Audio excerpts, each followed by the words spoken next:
Hello and welcome. We are back to more Phoenix Wright Ace Attorney Trilogy. We are in the halfway point-ish of the stolen turnabout. So let's go ahead and continue. October 13th, 3:02 p.m. Wright & Co. Law Offices. You know, I'm glad we found the urn and all, but poor Mr. Delight got arrested again.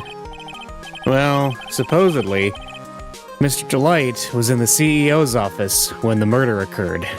Thank you for that recap, Phoenix. No way, Jose. I don't buy it. But the one who proved that Mr. Delight was there was Mr. Nick himself, at least from what I can understand. Looks like you did too good of a job this time, Nick. Well, how about we get started looking into the KB security murder? I think I'm gonna head back to Crime Village. For a little while, if that's alright. Sure, but why? I'm gonna bring the sacred urn back and have some people take a look at it. Oh, that's a good idea. I think I'll go with. No, Mystic Maya, you should stay here. You got a new pet Popula? Or puppy? Is that supposed to be a puppy? Well, good. Congratulations. I want you two to spend some special quality time together, full of love and happiness. Pearls is so caught up in her fantasy, she forgot there's a murder to solve. Sacred urn given to Pearls. Now remember, no fighting, okay? She's gone. Okay, Nick. Time to get going on this murder investigation. Alright.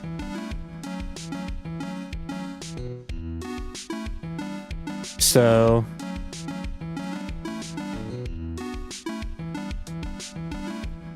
he means poodle puppy. Ah, okay. Gotcha.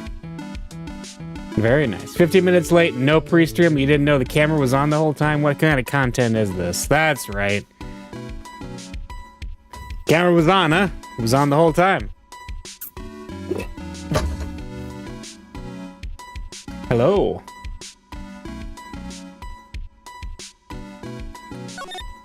What to do? Actually, I was updating my video drivers. So, what do we do now? Isn't it obvious? We should get out there and investigate the murder. Well, first, we need to find out exactly where KB Security is located.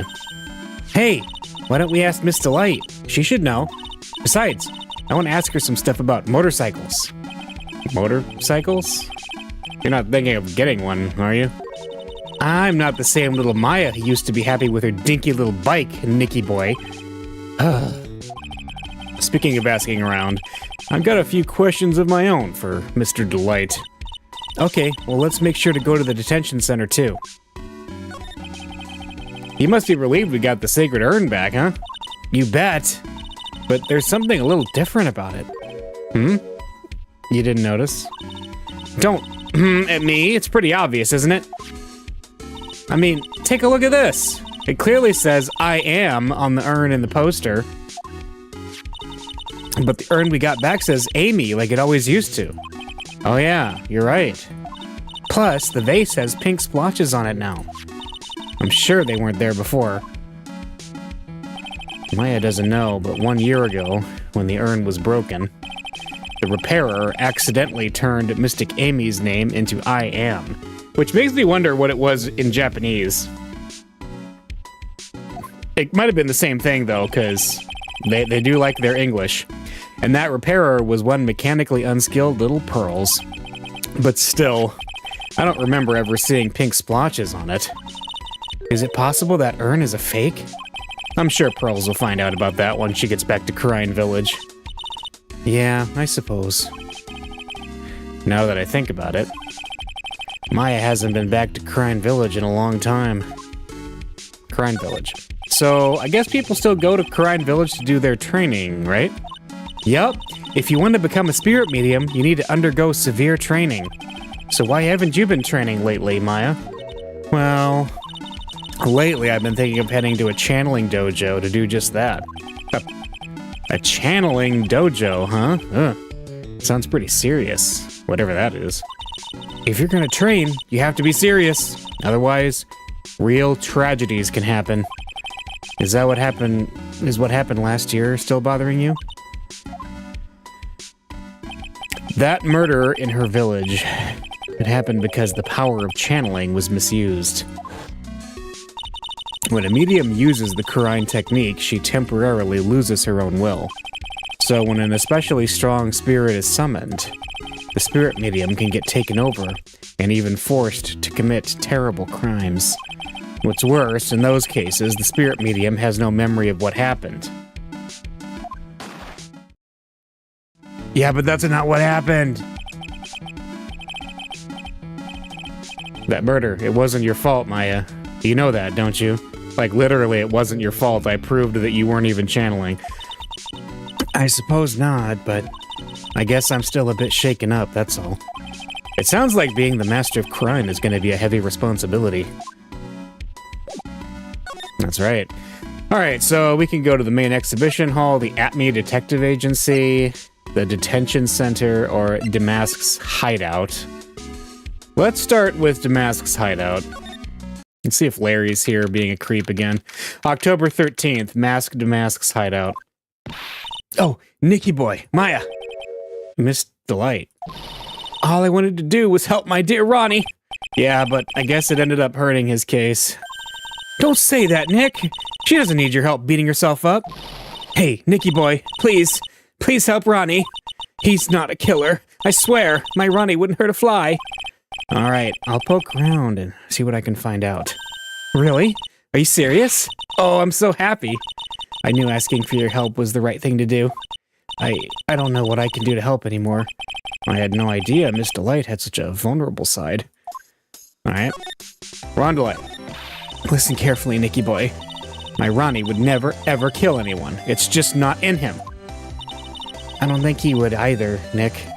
Yeah, but you have to admit, he's got a bit of a temper to him. It's not that hard to imagine him just snapping and screaming, "Please die!" He would never say that. Anyway, Miss Delight, he might not be a killer, but he's still going around saying that he's a thief. I already told you, that's just a fantasy for him. Miss Delight, I hate to say it, but you're the one living in a fantasy world. What? How dare you say that to me, Nicky boy? I know everything about my Ronnie. We don't have any secrets between us. Ronnie isn't the thieving type. He's so honest that he wouldn't even sneak a nap. He's so honest that he wouldn't even steal a glance. A thief? Ha! The very idea. I guess I just don't get it. He's never even stolen a glance. What a guy. Huh? Get what? I just can't understand how they can be so different and yet be such a happy couple. Yeah, they sure are different. Come on now, Nicky boy. It's not that mysterious, is it? It was love at first sight. For me, anyway. What? For you? I'm reminded of that Saturday Night Live sketch where the very average-looking guy has a very, very attractive wife, and like the news are interviewing her about why exactly you went for that guy. Detective at me. I hate these kinds of people more than anything. You mean ace detectives? No, I'm fine with ace detectives. Yeah. Please respect Mr. Sholmes. So then you must mean thieves. No, they're alright too. I just hate thieves that pretend to be ace detectives. There's nothing I hate more than cowardly men. By the way, why did you go to Detective Atby's office anyway? Well, as the trial went on, I started to get more and more anxious. I went there to try to find out more about the real criminal. The real criminal? Yes, obviously. The real Master Mask is not my Ronnie, right? Yeah. And Detective Atme knew more about Master Mask than anyone else. They mentioned him on the Great People Around Town segment on TV. So then, you went there to ask him some questions. That's right. I'll do whatever it takes to save my man. His secretary said the ace detective isn't in right now. But I forced my way past her and into his hideout. I wouldn't exactly call that office of his a hideout. That bag was sitting right there on top of the table. Oh yeah, we saw that bag there yesterday too. There's nothing lower than someone who would try to pin a crime on someone else. Yeah. Let's talk about KB Security next. Miss Delight, do you know about KB Security? Don't be silly. Of course I do. That's where my Ronnie works. So she thinks he still works there, huh? And yet, according to what we heard today... Yeah, Godot said, he was once an employee of KB Security. Professional security, right. Ron quit. He doesn't work there anymore. It looks like Miss Delight doesn't know. KB Security is only about 20 minutes away. My motorcycle, that is. Larry told me it takes 30 minutes by car. Well, I have to admit, I tend to fly pretty fast on my bike. To make it to KB Security that fast, are you sure you aren't literally flying? Why don't I give you a ride sometime? Or better yet, how about now? No, I'll pass. Thanks. Why don't you just tell us where it is and we'll go ourselves? Haha, what a scaredy cat you are, Nick. Miss Delight told us the location of KB Security. Okay, let's over there right away, Nick. Yeah, we'll do that first, but we gotta ask about this love at first sight thing. So was it really love at first sight when you first met Mr. Delight? Well, maybe not at first sight, but Ronnie saved my life. Saved your life? I was at work one day when two robbers suddenly rushed in. Well, I'm not the kind to just curl into a little ball in a corner, so I fought back. Robbers? Yes, they took me hostage. I was so frightened. They were both carrying these huge knives, and I broke down into tears. Yeah, I would too if I were in that situation. Oh, I think I get it. Did Mr. Delight come running to save you? Yes, exactly. I remember he looked so handsome in that guard uniform of his. He went right up to those two knife-wielding robbers and screamed in their faces. Please stop it, he screamed. I could see the robbers' faces turn pale. That high-pitched shriek of his does have a surprisingly strong effect on people. Then, crying and swinging his arms like crazy, he attacked the two robbers. I love this background image, by the way. All by himself, he came to save me, a total stranger, all by himself. He was so scared that he was crying and shaking, but he still risked his life for me. Wow, that's a great story. Yes, he may not look it, but in a tough situation, there's no one better. That's why I fell in love with him like I did. That's so romantic. I'd fall in love too, I guess. Nick, I hope you'll do the same for me if I ever get taken hostage. With Maya, that possibility always seems to loom in the not-so-distant future. Ugh. What do you mean, if you ever get taken hostage? Are you forgetting what happened 2 cases ago? Alright, well thanks. Now, let's, CEO's office?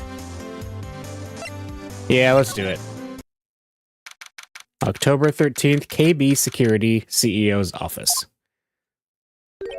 So I guess this is where it all went down, huh? The walls in here look thick, just like you'd expect in a CEO's office. What has that got to do with anything? Hey, it's you guys! Oh, it's Detective Gumshoe. Today was a real train wreck for you guys, huh? Sure was, pal. That prosecutor made real fools out of us. Yeah, I feel for you. Wow, that's not like you at all. I thought you'd be more like, oh, that was great. You guys got what you deserve, pal. Ho, ho, ho, ho. Or something to that effect. Do I really sound like that to you, pal? If the gumshoe fits. Well, anyway. The point is, I can tell when someone puts their heart into their jobs.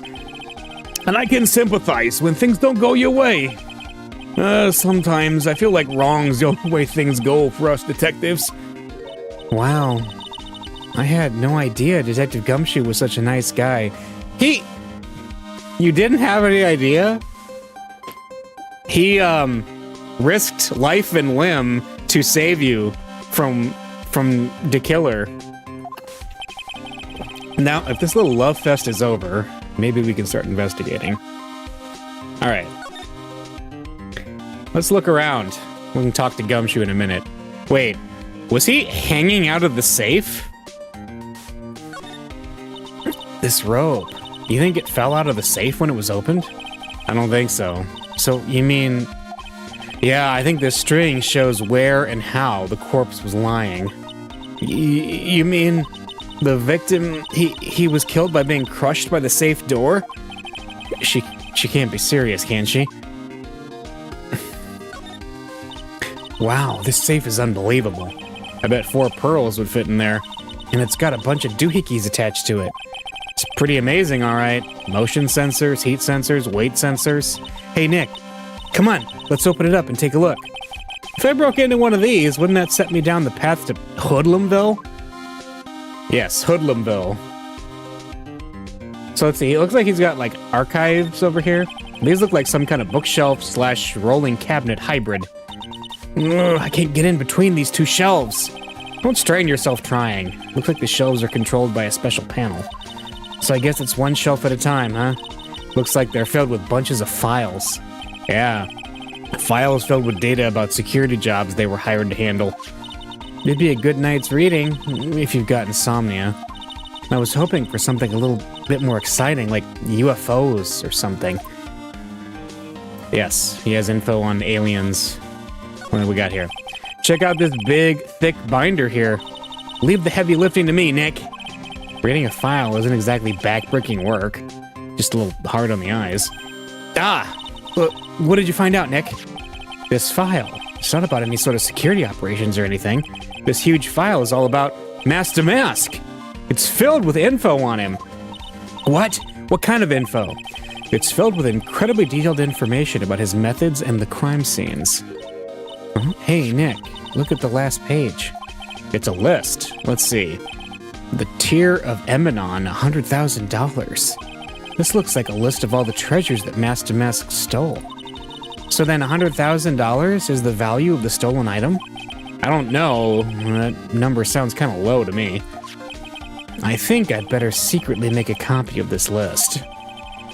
Kane's list. Found on a table at the crime scene. Okay. Let's look at his phone. This must be the CEO's desk. It's a lot simpler than I would have thought. Hey, that looks like a super soft chair. Let me try it out, just for a second. Oh, nice. I feel just like a CEO. Hey, you, whip me up a cup of some really expensive import tea and some scones. Move it. Ah, this is the life. The victim sat in that chair just before he was brutally killed, you know. Yeah. Thanks, Gumshoe. What's this? Oh, there's a button here. Let's see. Hey, cut it out! Don't press that!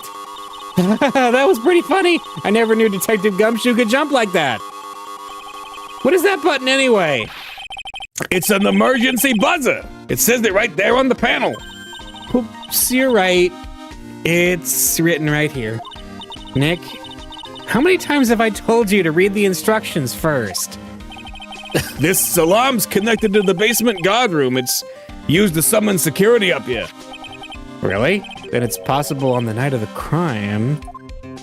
Oh, so when the CEO was attacked, do you think that maybe he pressed the buzzer? Yeah, I thought about that. So he asked around down there, but they said that the buzzer never went off that night.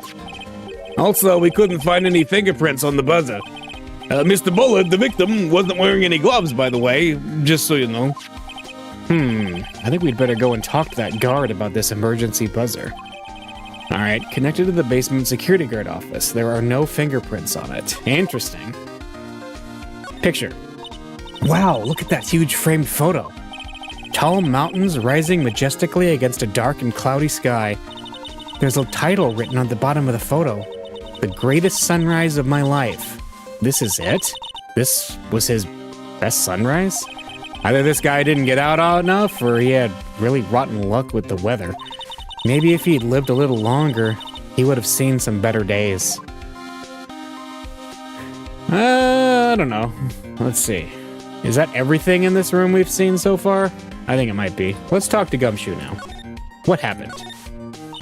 Detective Gumshoe, tell us what you know about the murder. Okay. But the thing is, I'm really not supposed to. Hey, come on. What about how we put our hearts into our work? Things are really working against us right now, and we need your help. Okay, I'll tell you. Just don't start crying on me, okay, pal? Okay, I won't cry on you, pal. The victim's name is Kane Bullard. He was the CEO of KB Security and a pretty big fella in his own right. His corpse was discovered at 9 this morning. His estimated time of death was 1 in the morning on October the 12th. Cause of death was blunt force trauma to the head, probably an object in this room. It happened at exactly the same time that Mask to Mask was stealing the urn, huh? Alright, Kane's autopsy report. Time of death, 10:12 at 1 a.m. Cause, cerebral hemorrhaging from blunt trauma to the head. Got it. So why did it take almost an entire day to discover the body? There's a good explanation for that one. Bullard's body was stashed away inside that safe. Safe? Well, it is pretty big. Nobody had heard from him, and when they opened the safe this morning, out he came. Oh, so the body fell out. That white string must be the shape from when he fell out. I think we still need some more information about Mr. Billiard. Maybe you could start by getting the man's name right. Okay, that's interesting. So his body was discovered this morning. But, yeah, okay. Timetables could get interesting here. Let's talk about Detective Atme. So, what happened to Mask? He's at the detention center screaming like a madman. Investigate me again, he keeps yelling. No, I didn't mean him. He's not the real thief anyway, right? Oh, you mean the detective Atme? Ho. No, that was great. That guy got what he deserved. Ho. Now that's the detective I know and love. Think about it. Atme was always around when a calling card showed up, but he always mysteriously disappeared when the heists took place. I was hiding at the crime scene. Yeah, right. That's the lamest thing I've ever heard. That's how you just knew he was the thief. And that would explain how he was able to retrieve the stolen item he keeps bragging about. Yeah, he just did that to make himself look like a great detective. That's all. But there's this one thing I can't figure out about his first heist. His first heist? Yeah, the Tear of Emanon case. There was a witness on that one. A witness? Here, I saved the newspaper clipping. Since the thief is already under arrest, you guys can keep it. Thanks, Gumshoe. Stolen, the gem and the thief. It says, hey, this guard here, haven't I seen him somewhere before? It's pretty small, so it's kind of hard to see, but now that she mentions it. Newspaper clipping, an article on Mask to Mask for... Is that our client? Let's talk about Mr. Prosecutor Godot. Oh, that prosecutor. I really don't like that guy. The way he used our own evidence to do that to Mr. Delight. Yeah, I think he did it that way just because he knew it would hurt more. That's what my gut tells me anyway. So who is that Java-addicted masked maniac anyway? Prosecutor Godot? No, he's quite the enigma, huh? The thing is, pal, I never even heard of the guy before. He just showed up one day at the prosecutor's office. He came out of nowhere. That's right. He said this was his first case as a prosecutor. And it's true. According to the records anyway, but no way he's an amateur. He's an Iceman in court. A maverick that gave me goosebumps. Thank you for the Top Gun references. Goosebumps? You? Yeah, I love Goosebumps. I've read every single book. It's my favorite series. Yeah, I knew something was off about him, so I asked around. Nobody would talk to me. They all just turned the other way. Poor Detective Gumshoe. I had no idea you were so unpopular. Oh, no. That's not what I meant. That Godot guy acts like he knows me and has a grudge against me. I get the feeling he's hiding some kind of dark secret. Alright. I get that feeling about most people, though, so... Security room. October 13th, KB Security Guard Office. Wow, this is really something else. For a security guard office, it sure doesn't feel very secure. KB Security Guard. Uh-oh, I just remembered. Larry might be... Hey, Nick, what's up? So he is here. Yo, how's it hanging, dude? And you got my sweet little Maya with you, too. Hi, Larry. Here I was working my fingers to the bone, and then walks an angel. I've got no problems with a daytime date. It's all good. No, that's not what we're here for. We're investigating the Bullard murder case. Uh-huh. Oh, yeah, that's right. You're a lawyer, aren't you?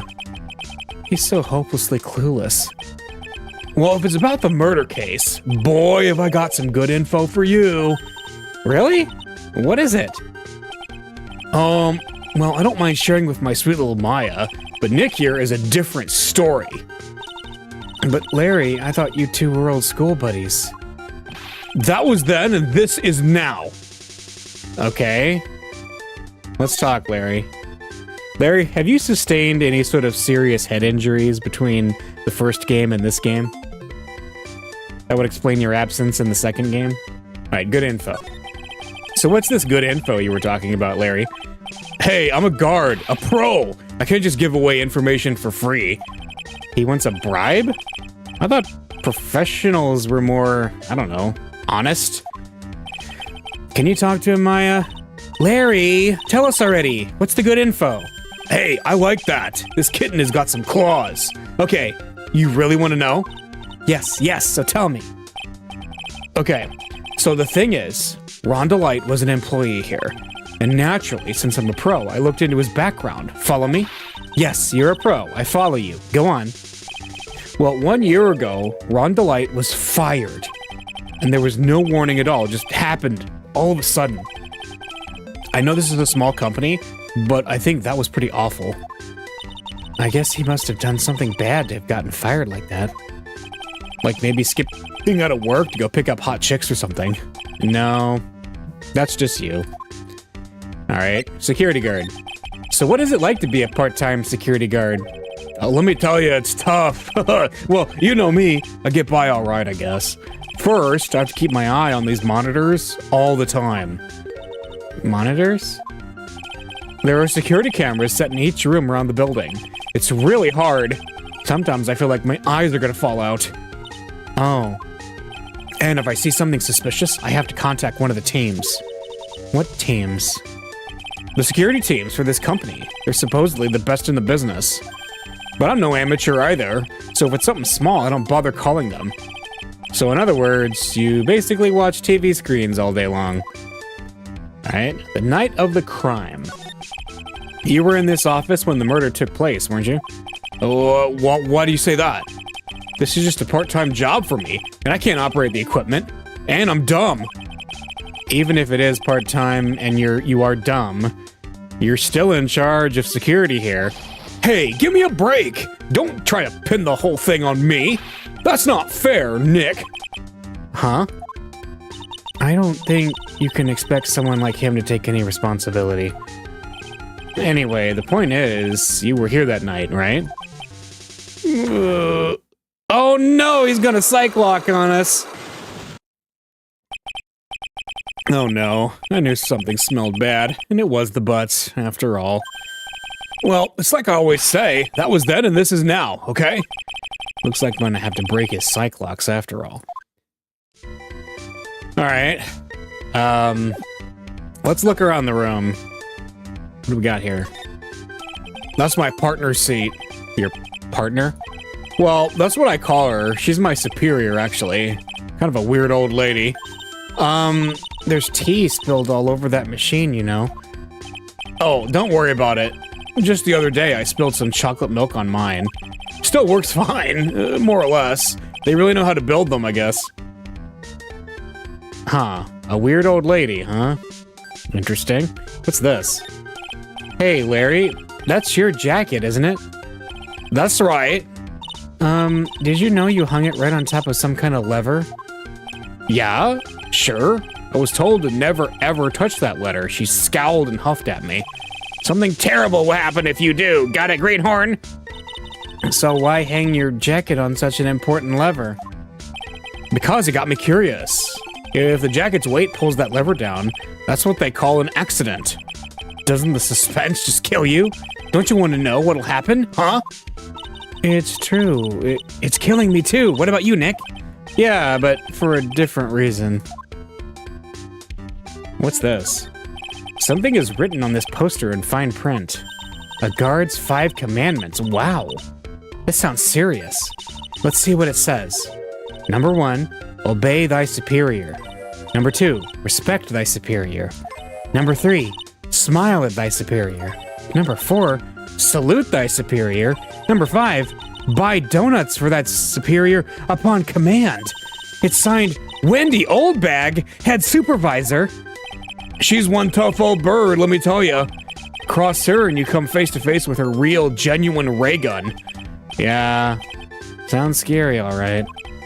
Well, fortunately, she's on vacation. That's why I'm so relaxed right now. Oh no, she's back. Sort of. We thought we got rid of her, but she just keeps returning. Okay. What do we got? What's this? Wow, take a look at these things here. Hey, Larry, what are they? Did you say hey, man, it's not like I have to know what they are to do my job. I want donut. Yeah, donuts on command. I always thought they were just some kind of decoration or something. Oh boy. How did this guy ever get a job here anyway? Let's see, is there anything else we can look at in here? We got this. Might as well look at that. Those screens there show what's going on all over the building, everywhere. And it's my job to keep a steady eye on them. All of them. I wouldn't sound so smug if I were you. Can you watch regular TV on these too? If anyone would sit here and watch TV instead of working, it's Larry. Hey, Maya, I'm a pro, okay? Besides, you can't get regular TV on it. And how do you know that, Larry? Because that was my first bit of investigation, if you know what I mean. I know what you're thinking. It was a professional investigation, all right? Yes, of course. Anything else worth looking at in this room? I don't think so. So, we gotta deal with his psych locks eventually, but for now, let's head back to the main exhibition hall, sure. October 13th, Lordly Taylor, main exhibition hall. The Treasures of Crime exhibit is all ruined now. Maya, I'm sorry, it's just so sad. This was our big chance for everyone to learn about spirit channeling. Maybe I can cheer her up somehow. Well, now that we've got the sacred urn back, maybe they can reopen it. Really? Sure. Maybe we can label it the Urn of Mask Damask's Desires. That would probably attract a lot of attention. Whoa. Whoa. Whoa, that's brilliant, Nick. We could clean up and be filthy rich. Woohoo! Wow, that was surprisingly easy. All right. Is there anything like worth looking at? I don't think so right away, but let's see.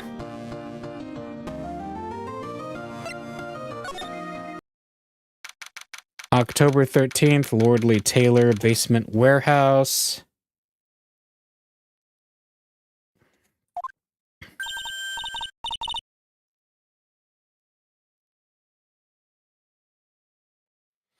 Oh, it's you, Mr. Wright. Miss Andrews. What's she still hanging on down here for? So, how's it going? What about the sacred urn? The urn? Oh, that. It's been taken care of already. What do you mean, oh, that? Taken care of? Do you mean it's been found? Yes, it was brought in during the trial today. Wow, really? You really are the greatest, Mr. Wright. Mr. Wright had nothing to do with it. It was Mask Damask's wife that found it. Well, anyway, I'm I'm so relieved. Let's talk. Damask's identity. I just heard all about it on the news. So that detective was actually the thief all along. It looks like that right now. It's my fault. I'm the one who ended up hiring Damask to guard the treasures. Don't blame yourself. You were just doing your job. Hey, Nick, if she wants to apologize, you should let her. So, when was it that you hired Detective Atme again? About 20 days ago. And when was it that Damask's calling card arrived? That was about 10 days ago. So he sent a calling card to the very place he was hired to guard? I guess that's it then. Detective Atme must have really wanted the sacred urn after all. I guess so. The night of the crime. What? So Damask murdered someone as well? Well, that's how things look right now. Yes, but I thought that he was here stealing the urn at that time. Well, we're talking about a criminal mastermind, so anything is possible. Nick, let's get down to business already. On the night of the theft, did you notice anything suspicious about Detective Atme? No, I couldn't have. After all, he was hidden the entire time. I never even caught a glimpse of him. He claims that's the way he always operates. That's just what he says so he can have an alibi while he commits the thefts himself. Yeah, he was caught in the crime scene photo dressed up as Masked Damask pretty well. Yep. A sacred urn. I'm so glad that you got your sacred urn back. Yes, but there's still something that bothers me about it. What is it? I'm not exactly sure, but somehow the urn that came back seems different. Really? You wouldn't know anything about that, would you, Miss Andrews? No, I don't know anything. Why would I? Oh no. She's got Cyclox again. Cyclox? What do you think this means, Nick? It means the person that holds the secret to the mystery of the sacred urn is our very own Miss Andrews. Yep. What are you concerned about? What are you trying to hide? Alright, is there anything worth looking at in here now that things have changed as far as our understanding of things? Let's see, the sword? Detective Atme said he got hit on the back of the head with this by the thief, but that was obviously a lie. Because it turned out that Atme was the real thief. It's still hard to believe. It looks like Adrian feels really bad about it. I'm gonna take full responsibility and fix that sword myself. I know I don't look it, but I have complete confidence that I can fix it right up. I promise I'll fix it so you never knew it was bent in the first place. Please be gentle with it. Thanks. Thanks. That pathetic-looking wooden box. Ah! That's the box that had the sacred urn in it! Don't touch it. There may be clues to the thief's identity on it. Wait, the thief's identity? Oh. This is the same conversation, as before. That's a little odd, a continuity bit. We know the thief's identity. And then so I think this is all kind of the same. What we ran into before. So, I mean, who do we have a better shot at breaking the Cyclox on right now?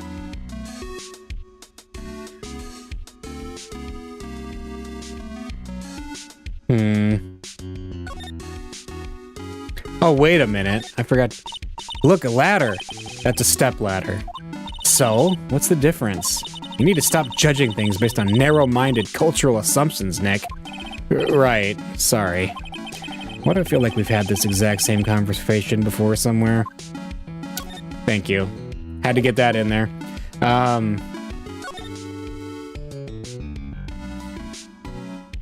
Let's see. The statue wasn't here where it was.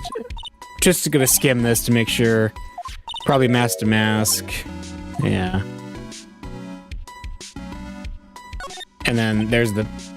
It looks to me like it's been dry for several days. Let's see. There's something suspicious about this paint mark. Yeah. The pink stuff that also has the urn... The urn has all that pink stuff on it too. Which is interesting. But probably not anything huge yet.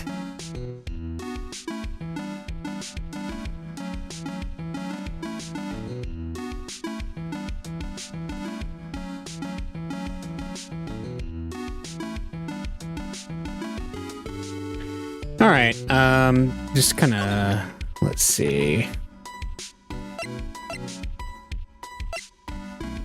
Maybe we can talk about Luke Atme some more. So Detective Atme was actually masked to mask. She really seems depressed. I can't say I blame her. She's the one who hired the fox to guard the hen house. Yeah, that's rough. Rondelight, anything about him? No. Let's talk about you. I'm really terrible at judging people, I guess. I should have learned my lesson after what happened 7 months ago.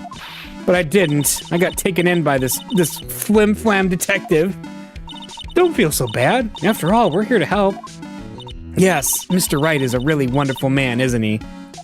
Well, that should have made me happy, but she just admitted she's terrible at judging people.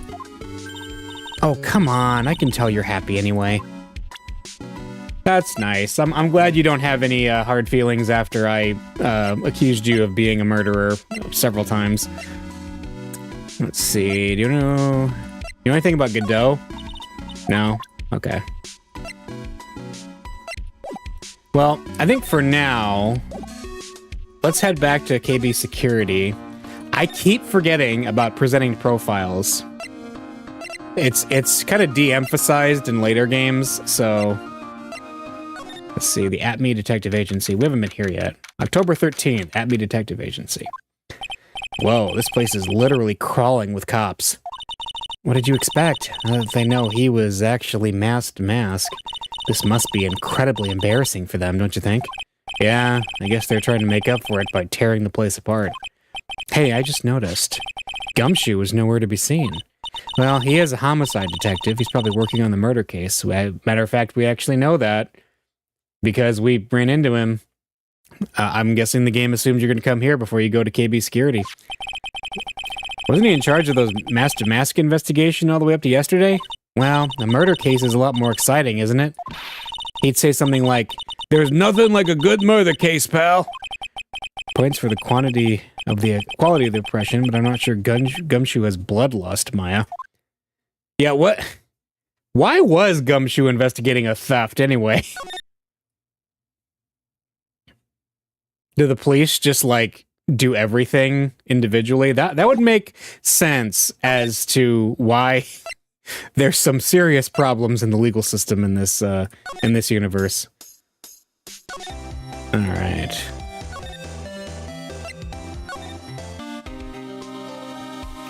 And let's see. Talk to me about Larry. Detective Gumshoe, what about this person? Sorry, pal. To be honest, my head is so full right now, it feels like it's gonna burst. Note to self, keep hair away from Gumshoe's head. Okay? Yeah, we don't want to poke him. Let's talk about Godot. The guy is a real puzzle, if you ask me. Then maybe I should be asking you, do you know something about him? Why would I know something?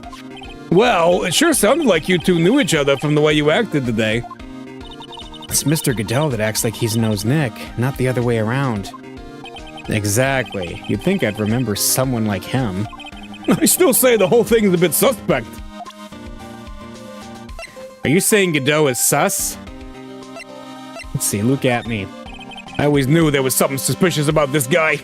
And I was right. It turned out that Med the Mask was really that ace detective in disguise. You really thought that? Huh? Of course! It's the stone-cold truth! Sooner or later, a guy like that always shows his true colors. Yeah, well, I think we saw a little too much of his colors today. Yeah, I gotta agree with you on that one. Alright. Can we talk about... How come Mia is in this? It's interesting. Do you know much about Mia? Oh, that's Miss Mia Fey! She was a truly beautiful person, pal. Huh? You knew her? You knew my sis? Sure. Everybody in the police force knew her.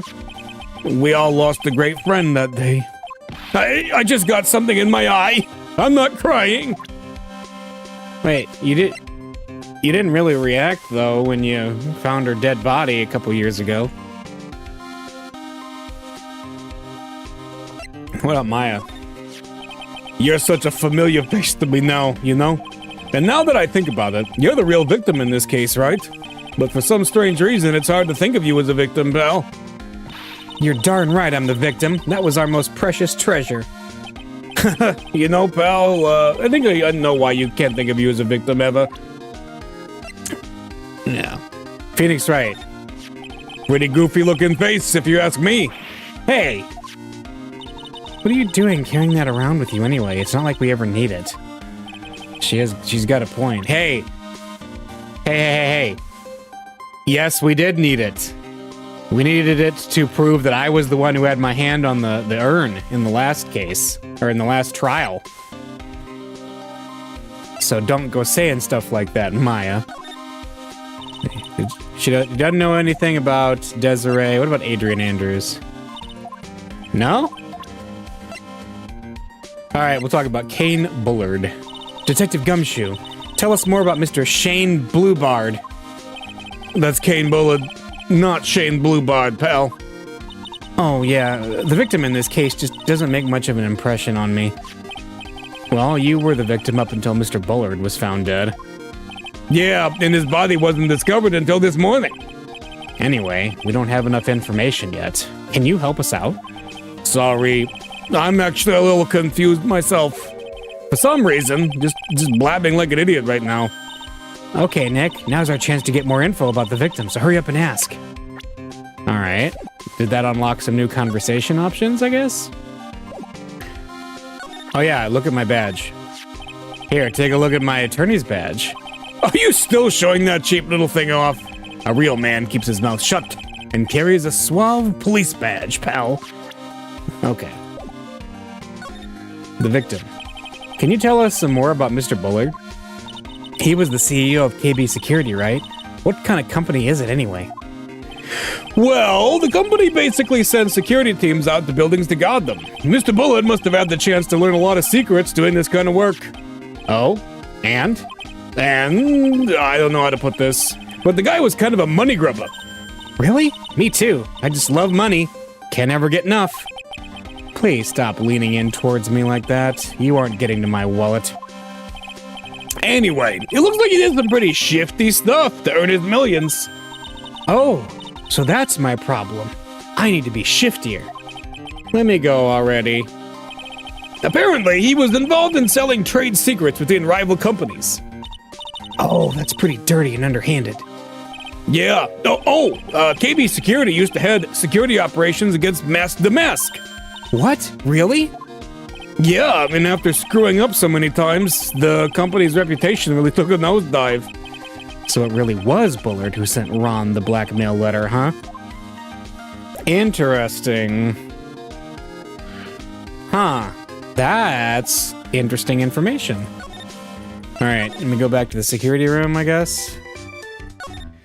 Alright, we can try to take a stab, I guess, at getting Larry to talk. See, I don't think there's anything else to look at in this room as far as I can tell. Oh wait, what's this? That's my workstation. Pretty cool, huh? I keep a steady eye on the monitors and use that mic for communicating. Look at all this equipment. It must be hard to operate. No biggie. I think there is an instruction manual somewhere in this room. Somewhere? Instruction manual? What are you gonna do in an emergency? Well, I guess I'd start by calmly looking for the instruction manual. During that time, my partner, the old lady, would calmly look for her reading glasses. That's what us security professionals call teamwork. Even Maya and Pearls could run this place better. Hey, what's that supposed to mean? I just got a achievement called Smells Like Old Bag. Oh boy. Alright, anyway. Let us present the Magatama. Take that, Larry. We're gonna get the truth out of you. The night of the crime. On the night of the crime, were you working hard like you were supposed to? What? Of course I was. Why wouldn't I have been? But didn't you sneak out of work just yesterday to go see Miss Delight? But that was... and this is... Is there any chance that you snuck out of work last night, too? Never. I didn't sneak out. I'll tell you what, I'll even bet you $1. $1? Wow. Now that's confidence. What's with that drenched in the rain puppy look on your face? Do you have any evidence that I left my position or just pulling my chain? The evidence that Larry was not manning his station when the murder happened is...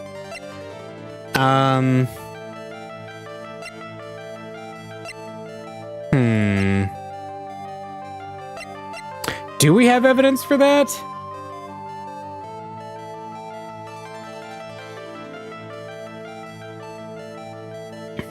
Let's look through here. Ron's wallet. Blackmail letter.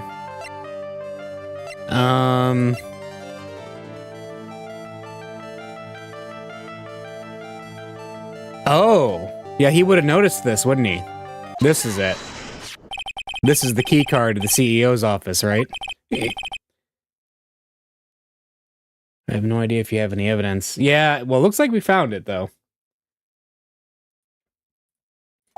This key card was found inside a wallet.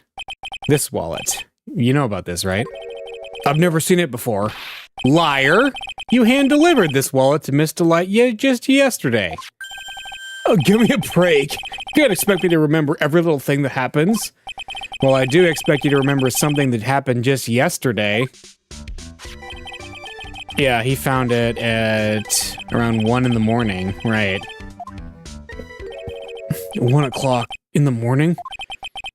That's right. In other words, Larry, at the time of the murder, you were away from the security guard office. Ah! Yeah, but there's something you didn't think about. What's that? My shift that day didn't start until 10 p.m. The murderer might have snuck in before then. What do you mean by that? If the murderer had snuck in before 10 p.m., then it wasn't my fault. It was the fault of the guy whose shift was before mine. Why do I have the feeling that he still doesn't get the seriousness of this?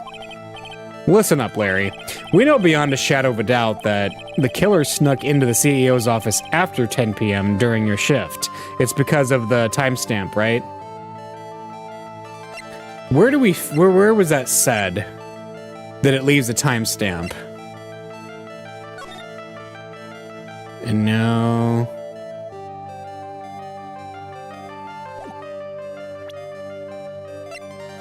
What was it, would it just be the key card again? Yeah, it's only one segment if we get it wrong. Oh, it is. Larry, when you use this key card, does it leave a record? Yeah, it does. But I can't show the record just to anyone, you know. That key card data was already made public in the trial today. What? I didn't know that. Any kind of request for info like that is supposed to go through me. Boy, does that sound a bit arrogant coming from a part-time guard. Anyway, according to the data, the door to the CEO's office was opened with this card. Furthermore, it was most definitely used at 1 a.m., the time of the murder. No way! Yes, someone used this to get into the CEO's office. That happened at 1 a.m. on the night of the crime, right in the middle of your shift. Oh, Larry, you can't duck your responsibility this time. Yarr! No! All right. We got him. Unlock successful. Oh, I knew it. It's all my fault. It's my fault that the boss was killed. My fault! Larry? There was nothing I could do. I have important issues to deal with too, man. What happened that night, anyway? My Donna happened. Huh? Your Donna? I got a bad feeling about this. Yeah, my Donna called and said I have to talk to you right away. So I went to see her and he was standing right there next to her. Who was? Her new boyfriend. It was like some horrible joke. Before I knew what was going on, the guy socked me right in the kisser. Normally, I'm the one that does the punching. Isn't that right, Maya? Yeah. So is that why you left the security guard office? I'm sorry. It's all my fault. How can I ever make up for it, Nick? What can I do? What? Whoa! He's curled up on the floor crying like a baby. Oh boy. Nick, is there anything I can do? Anything? Just name it. I'll do whatever I have to do to make up for it. I swear I will. Larry. Hey, Nick, as long as he's offering, why don't you show him the evidence we've got? She's right. Maybe we'll get at least one bit of useful information from him. Nick. All right, let's show him. How about this office buzzer? That's interesting. The buzzer in the CEO's office is directly connected to this room, right? That's right. Just like my heart is connected to yours, Maya. Go ahead, Maya. Press the buzzer in your heart. I promise I'll come running to your rescue like the professional guard I am. Wow, that was pretty good. Thanks. I try. Do you think you could tell us about the buzzer now? Yes, please. Please tell us. Okay, I guess so. Prepare to be wowed. All right. Tell us about the buzzer. I accidentally pressed the buzzer earlier. Yeah, I heard it. So that was you, huh? You're a security guard, aren't you? Why didn't you come to the CEO's office? Well, this is the 3rd floor of the basement. The CEO's office is on the 1st floor. I thought it would be a good idea to, adopt a wait-and-see approach. Plus, there's a police detective here, right? I just didn't think it was necessary. It's as if he's trying to win an award for the laziest person on the planet. Let's get back to talking about the night of the murder, okay? Is it true that the buzzer didn't go off that night? There must be a record, right? You must have had a look at it, right? Of course I did, and I couldn't possibly have made a mistake either. Do you think you could take just one more look for me? Pretty please? Oh, okay. I just can't say no to you, Maya. What do you think, Nick? He's probably right. I don't think even Larry could make a mistake like that. Whoa! What is it? What's wrong? I made a mistake! Huh? But how? It can't be. It's impossible. Okay, enough already. What about the records? That night, it went off just once. In the morning, at around 1 a.m. 1 a.m.? That's when the murder happened. Really? Are you serious? That's terrible. It can't be. The buzzer went off once at 1:02 a.m. on October 12th in the CEO's office. Uh-oh. That's interesting.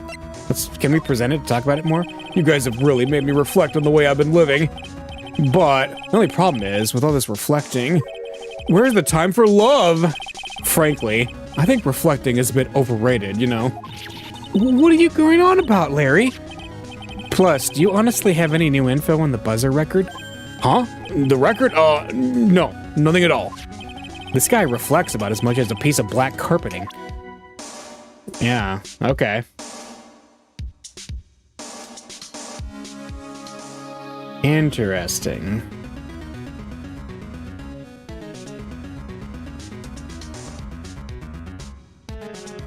Well, I think we got everything we can get from Larry. Let's head back to the CEO's office. Can Gumshoe say anything about our new information? Detective Gumshoe, about this right here. Sorry, it's hard to believe, but there's a limit to how much my brain can hold. I got 2 ears and 2 eyes, but I only got 1 brain. I can see your eyes and the ears, but the jury is still out on the brain thing. Hey, Nick, if you have something to say, just come out and say it. Alright. Newspaper clipping, office buzzer. Probably not. Nope. Let's see.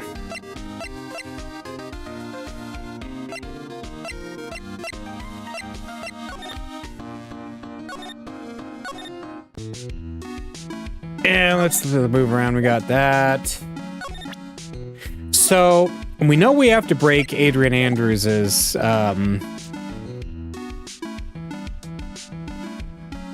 psych logs.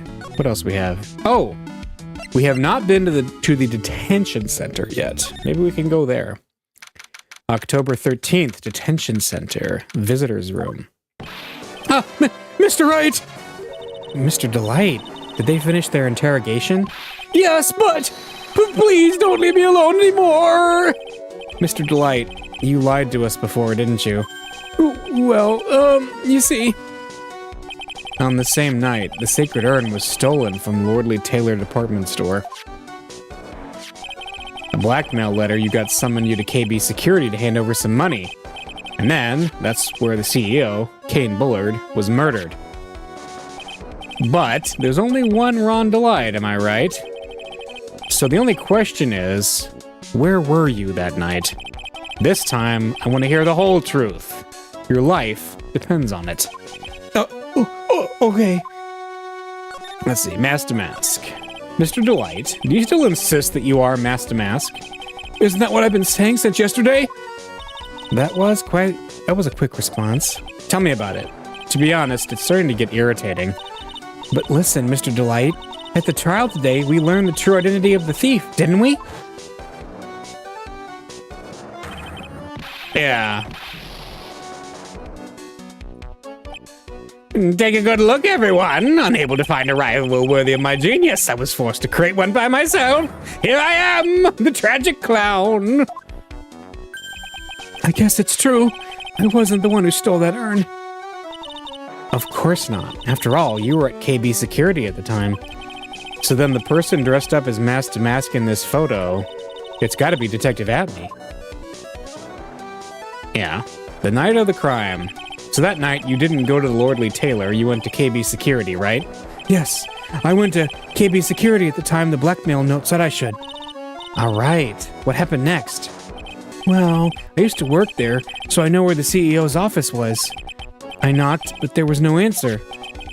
So then I used the key card to unlock the door. That's probably when he dropped his wallet. When I went into the CEO's office, someone was in there. Someone? Huh? Was that at me? Then suddenly, they bashed me over the head. Bam! Was it Kane Bullard that hit you? I don't know. The person ran away while I was still stunned. When I came to my senses, the sight I saw left me speechless. The dead body of the CEO was right there in front of me. I thought I'd die myself. Anyway, I thought I should do something with the body.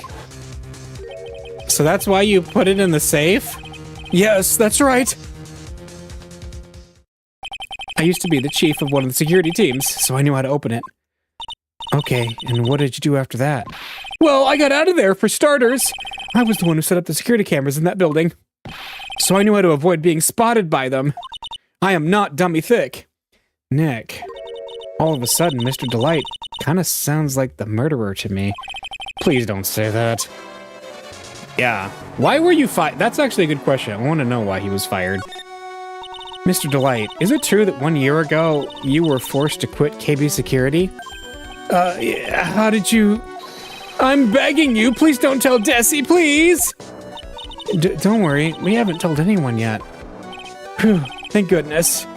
No, but I suppose I'll have to tell her sometime. She'll find out eventually. Why have you been hiding it from her anyway? Desi would despise me if she ever found out I was living a life of crime. A criminal, a thief. She'd never forgive me. My marriage would be over. Knowing that, why did you become a thief in the first place? Because Desi spends money like it's water. There's no job in the world that could bring in enough money, except being a thief. At least that's what I thought anyway. So he became Mask to Mask for Desiree, huh?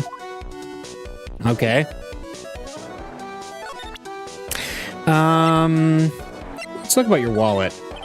I was at KB Security at around 1 o'clock that night. I took out my wallet to open the door with the key card. So was that when you dropped it? I'm sorry. I should have told you the truth earlier. Okay. And the key card. What are you still doing with this key card anyway? Didn't you return it when you left your job at KB Security? Of course I returned it! Don't be silly! But it got sent back to me along with the blackmail letter. With the blackmail letter? Yes, it said, use this to enter the CEO's office. Okay. Let's see. Kane's list. This list, we found it in the office of the CEO, Mr. Bullard. Hey, this is a list of all the things Mask to Mask stole. And that's the value of each item listed next to them. $100,000, $150,000. Are you sure that's the value of the stolen items? The numbers seem a little low to me. Even on the black market, the prices should be at least 3 times higher than that. I guess he knows about that stuff because he used to be a security guard.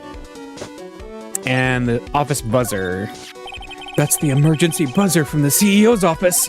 Don't press it. It makes a terrible racket. Sorry, I just love making a lot of noise. Does this buzzer have something to do with the case? Well, at this point, I don't really know yet. After all, there were no prints on it, or anything else for that matter. But we have the buzzer record. Buzzer record, let's present that. The buzzer went off just once around the time that Bullard was killed. Oh, that's scary. Do you know anything about that, Mr. Delight? Sorry, I'm afraid I don't.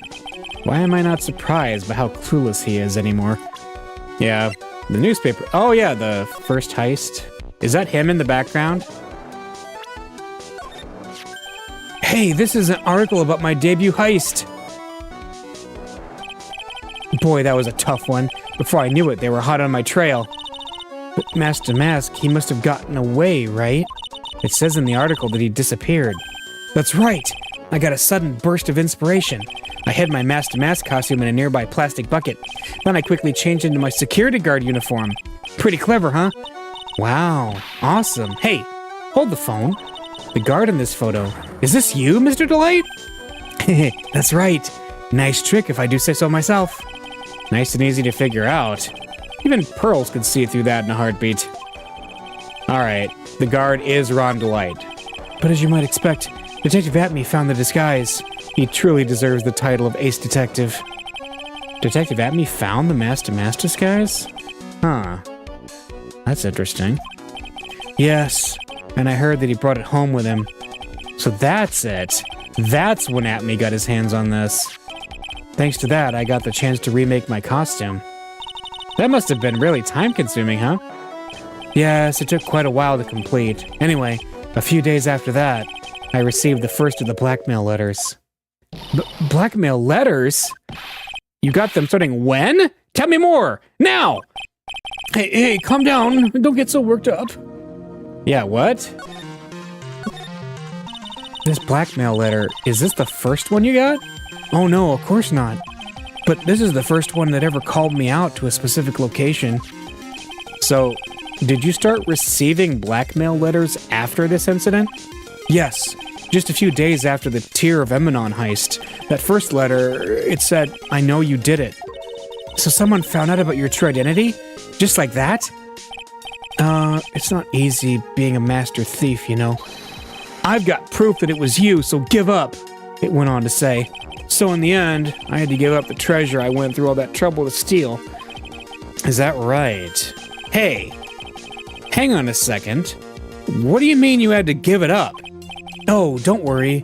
After I put the jewel in the safe deposit box the letter specified, someone sent me $10,000. And no one said anything about me being worried, you know? After that, I started getting the plans in the mail. But plans? Plans, heist plans, okay? What are these plans you're talking about? They were instructions on how to steal a crown or painting or some other rare treasure. They showed security blind spots, escape routes, and even suggested training methods. So you mean that the one who planned the heists wasn't you? No, it wasn't. I only planned the very first one. After that, I received plans from some very kind person, incredibly detailed plans. It sounds like Mr. Delight is thankful to the person that was blackmailing him. Yeah, what? So, Ron Delight was Master Mask after all? But someone else is behind the thefts. Someone who planned them out all in detail. All I had to do was deposit the treasures I stole into a safe deposit box. Then I just waited for the cash to come in the mail. Could you try not to look so gleeful about it? So you went after the sacred urn because of one of those plans too? Well, see, truth is, I've never seen the urn. All I did was follow the instructions and steal what I was told to steal. Mr. Delight, is everything you've just told me the truth? Yes, but please don't tell Desi, okay?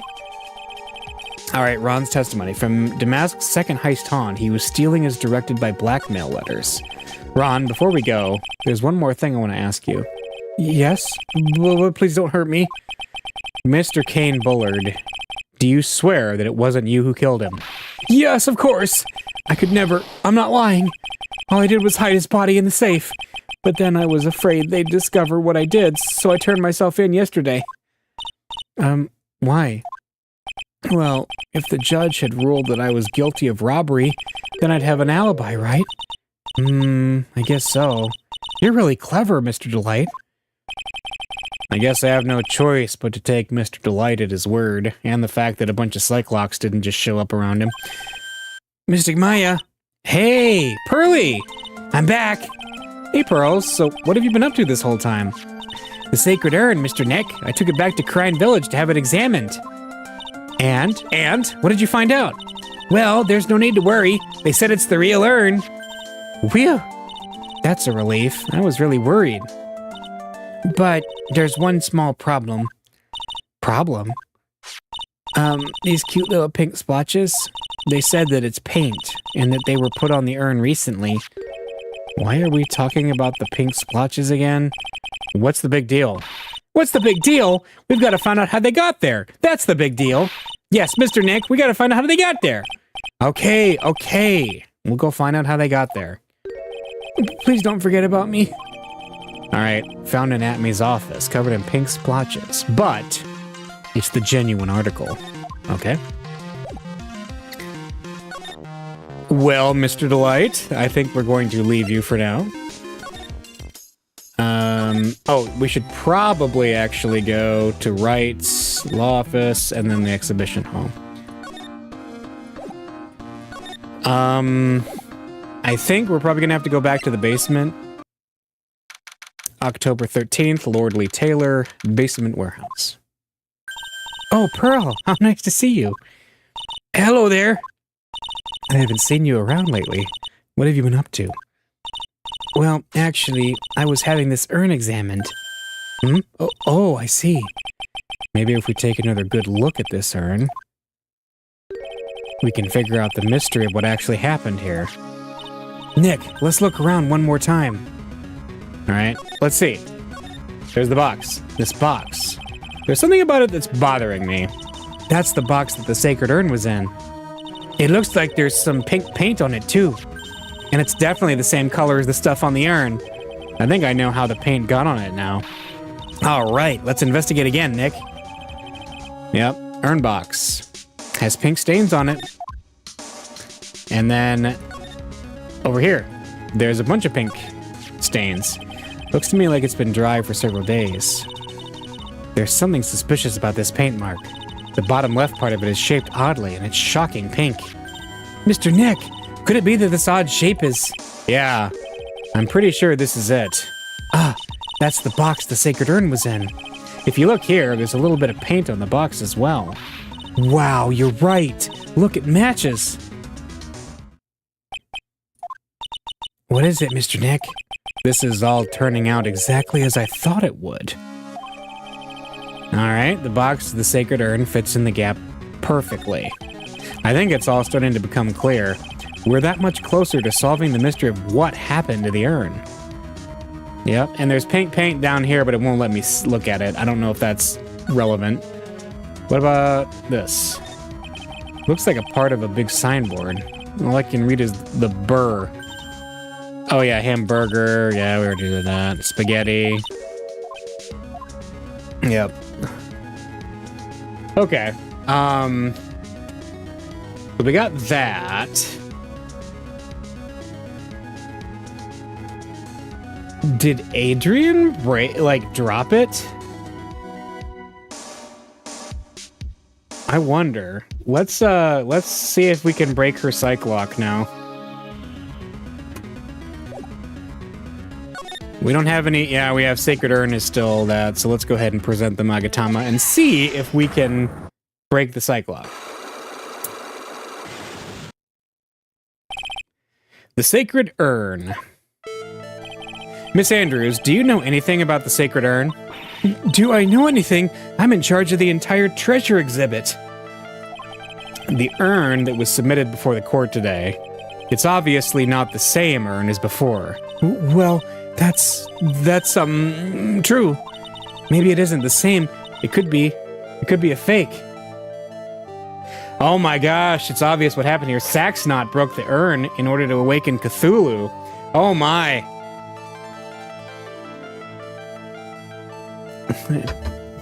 Man, Saxnot. That guy. He's such a skimp. Maybe it isn't the same. It could be a fake. A fake? You're the one who said it wasn't the same, so that's the most obvious explanation. Do you have any evidence the urn that was submitted at the trial was genuine? Yes, the urn itself. Where is it? Sorry to break it to you, but the urn is the genuine article. Pearls went back to Crine Village and had it examined. Is that right? That's nice, but I don't see how... What you discovered was that the urn had been broken. Again. Did you say again? Yes, it was broken once a year ago. And now it looks like the same thing has happened. And quite recently, too. Recently? Are you saying that this urn was broken recently? Yes, that's exactly what I'm saying. Why do you think it was broken recently? How do you know? Oh. Where's the exhibition photo? Is this it? Yep.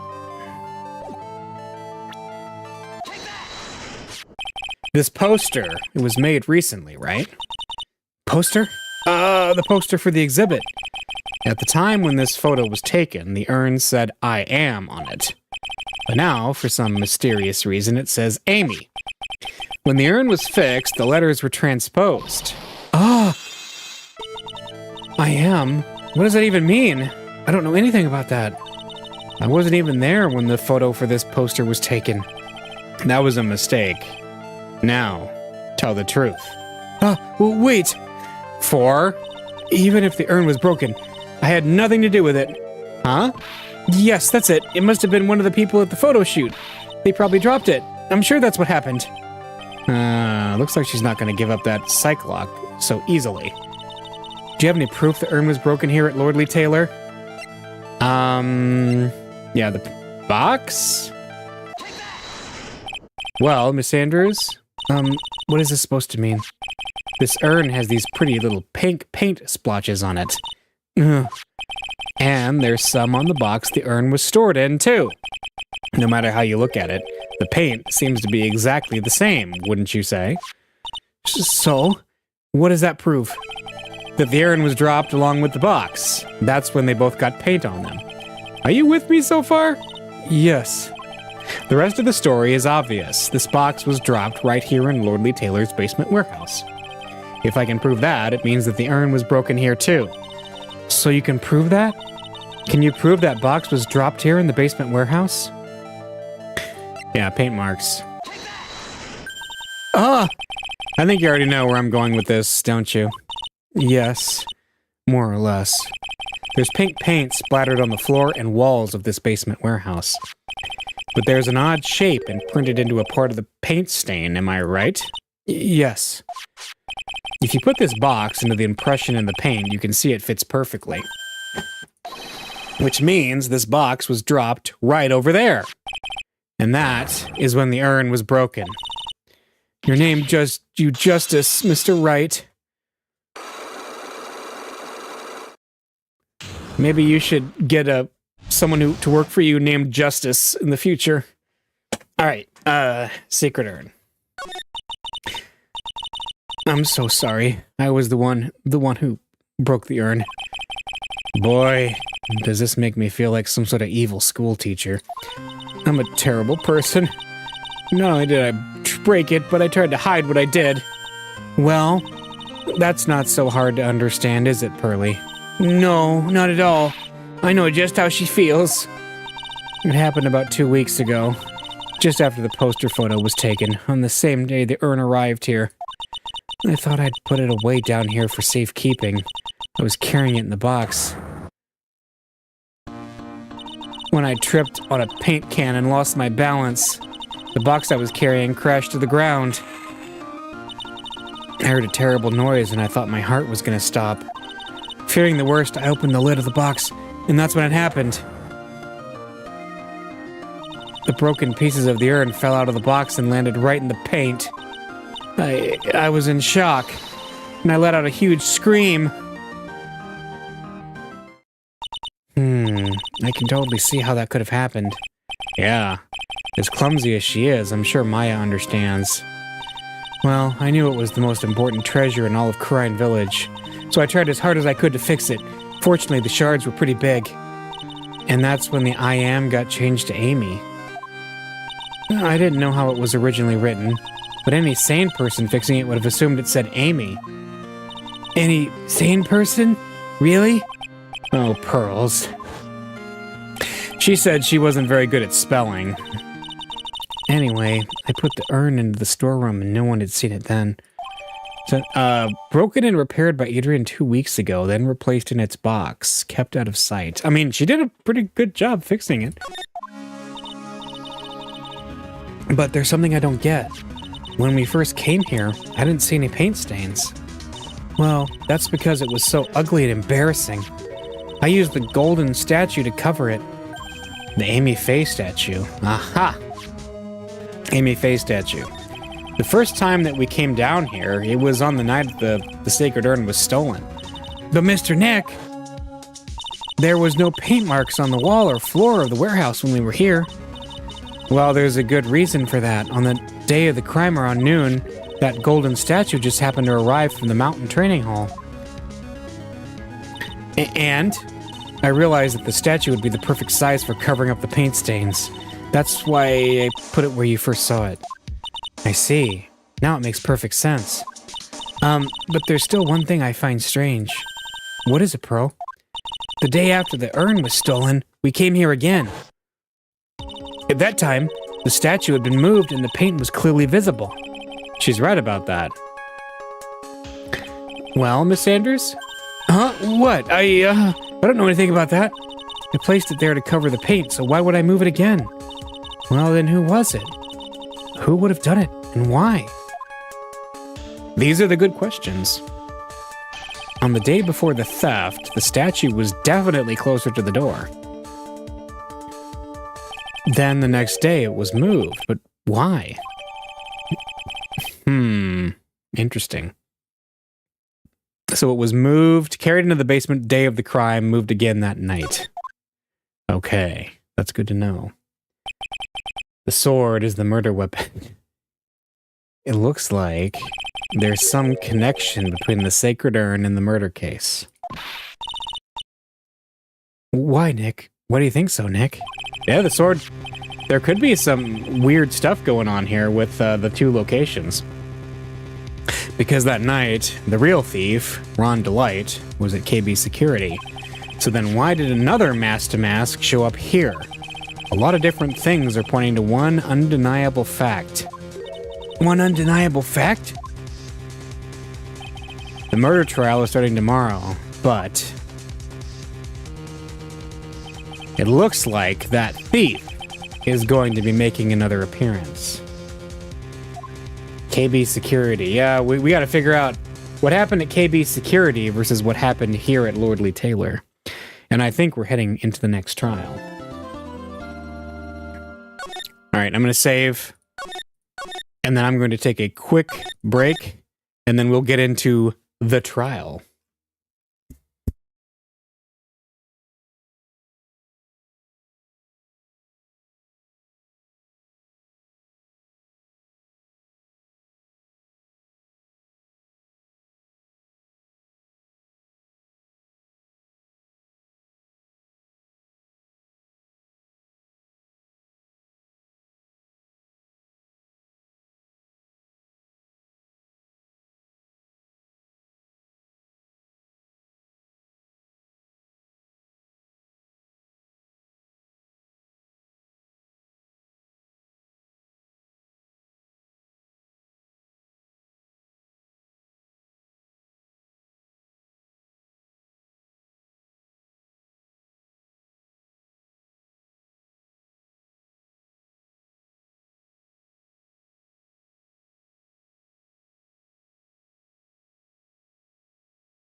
That's right. All right, break time's over. Let's get to this.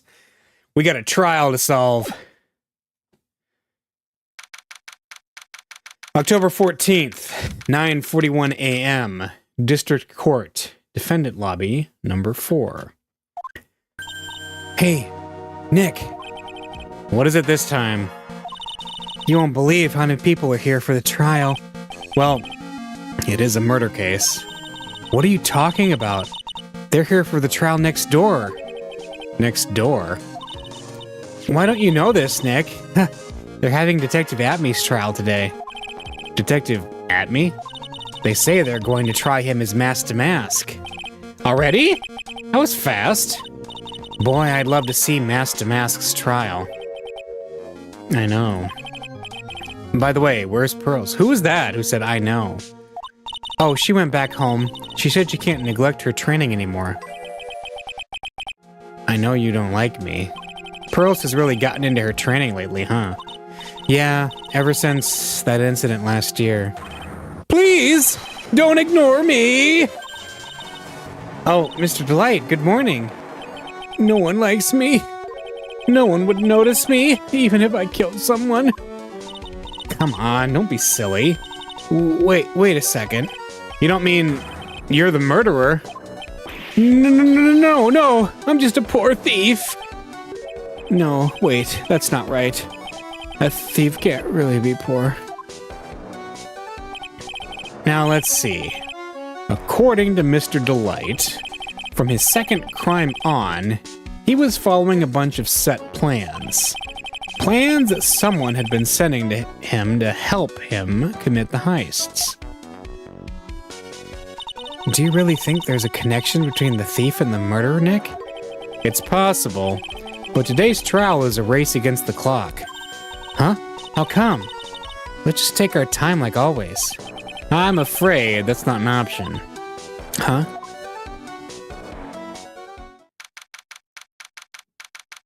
Oh, it's because of the trial going on. October 14th, 10 a.m. District Court, courtroom number 6. Court is now in session for the trial of Mr. Ron Delight. The defense is ready, Your Honor. You're ready? Preparation is the last refuge of the weak. Okay, settle down, everyone. Let's begin with your opening statement, Mr. Godot. He's got the judge in the palm of his hand. Yet again. Ron Delight is simply too young to be sent to war. That's all. I'm afraid I have no idea what that means, Mr. Godot. Then you need to get out more, Your Honor. Life is war. But that is exactly why you must be more precise in your wording. That's all my statement means. You understand now, right? Yes, well then, let me briefly summarize the details of this case. Wow, the judge is shaking charge like he knows what's going on for a change. The victim is Kane Bullard, CEO of KB Security. His body was found in a safe at approximately 9 a.m. on the morning of the 13th. However, the time of death was estimated as 1 a.m. of the previous day. And that's when our little lost kitten dropped the ball. That little lost kitten is, of course, the defendant. Very well then, Mr. Godot. Please call your first witness.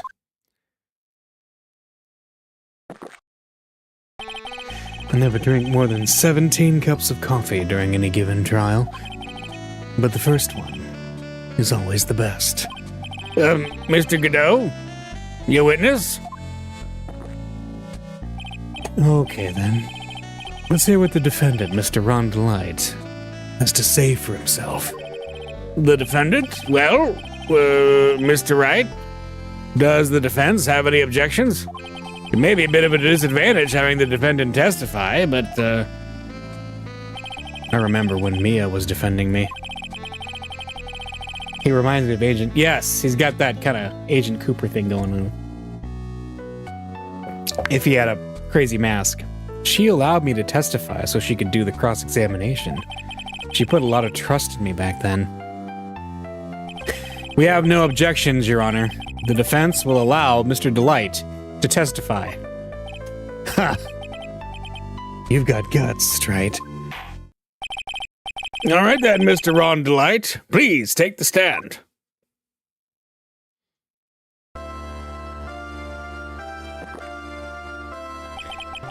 You did it, didn't you? Yes. What? No, that's not true. For a moment there, I thought we'd set the record for the shortest trial ever. Well, Mr. Delight already looks plenty guilty with that face he's making. And once he opens his big mouth, he'll probably put the last nail in his own coffin. Very well. Now then, can you tell me something? If you didn't kill Bullard, why did you go to KB Security? Well, that's kind of hard to say. Boy, I wish I could go home. Now then, let's hear some testimony about what happened. That's surprising. Yes. My visit to KB Security. That evening, around 1 a.m., I went to see Mr. Bullard in his office at KB Security. The blackmail letter I got, it ordered me to go there. I had been working for KB Security until a year ago, so I knew where his office was. Okay. 1 a.m., the exact time the murder took place. The weak get washed away by the tides of fate. The strong drink it up. Ha! It's bitter today, too. Just like my destiny. You'd never know from the way that he's chugging it down. Mr. Wright, your cross-examination, if you please. Alright, my visit to KB Security. Alright, that evening around 1 a.m., went to see Bullard, okay? 1 a.m., huh? You're absolutely sure about that? Yes, that's what my watch said when I was entering the CEO's office. No. Actually, I'm not really sure. My watch was slow and my internal clock was also a bit... 1 a.m.? That's the exact time the victim, Mr. Bullard, was murdered, correct? It's too late for a coffee date, that's for sure. Blackmail ordered him to go there. It ordered you there. It was the first time I'd gotten a blackmail letter that ordered me to go somewhere. Does that mean you've gotten other blackmail letters then? Oh, of course. They'd say things like, steal this or take that. Why don't you save those for later, Mr. Delight? Please don't say any more. Now, what should I do? Should we press hard? Yeah, let's press harder. So what did the blackmail letter in question say? It said to bring $50,000. Money, eh? The perfect motive for committing murder. Oh, but wait! I never intended to pay that money anyway. Oh? Is that right? After all, he had nothing to hold over my head. I had nothing to be afraid of. An important point indeed. Witness, let's have that added to your testimony. Yes, sir. Huh. A muddy mud skipper in outer space has a better chance of surviving than I do. Alright, the blackmail threat didn't scare me. It wasn't going to cause me trouble or anything. I kind of feel like that's a contradiction.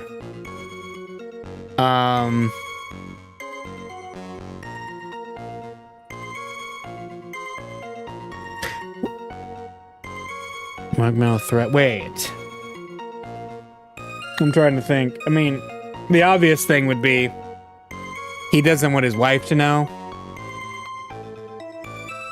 But at the same time, yeah, I'm not sure. Let's just keep going for now, and we'll come back to this one. I think this is the statement that we need to press or object to. But just what were you being blackmailed about, anyway? The blackmail letter said if you don't want your identity revealed, correct? I'm sure it was referring to the whole mask-to-mask thing. But I wasn't worried. Mr. Bullard didn't have anything on me. He didn't? Anyway, I don't care what anyone says about me. Just as long as Desi believes in me. So that's why Mrs. Delight didn't believe he was mask to mask.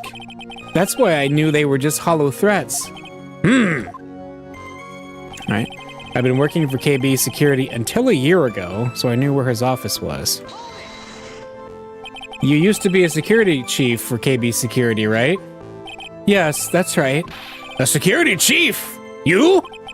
And yet, a year ago, you were fired without notice. Revenge for an old grudge? A perfect motive for murder, wouldn't you say? This isn't good. Maybe I should change the subject. Life after being fired. Why he was fired. Yeah, I want to... Mr. Delight, please tell us why you were fired from your job. Well... The world is filled with those who have said, I wish I'd never asked that.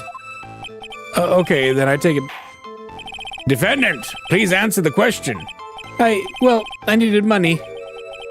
You needed money? Well, you see, Desi loves to spend it. It's kind of her hobby. Not exactly the best hobby in the world, huh, Nick? My salary wasn't nearly enough. So I stole data from the company. Come again? KB Security has a lot of security info in all sorts of companies. And since I was a security team chief... You stole some data, and you sold it. Mr. Bullard found out, and I was fired immediately. What? I wish I'd never asked this.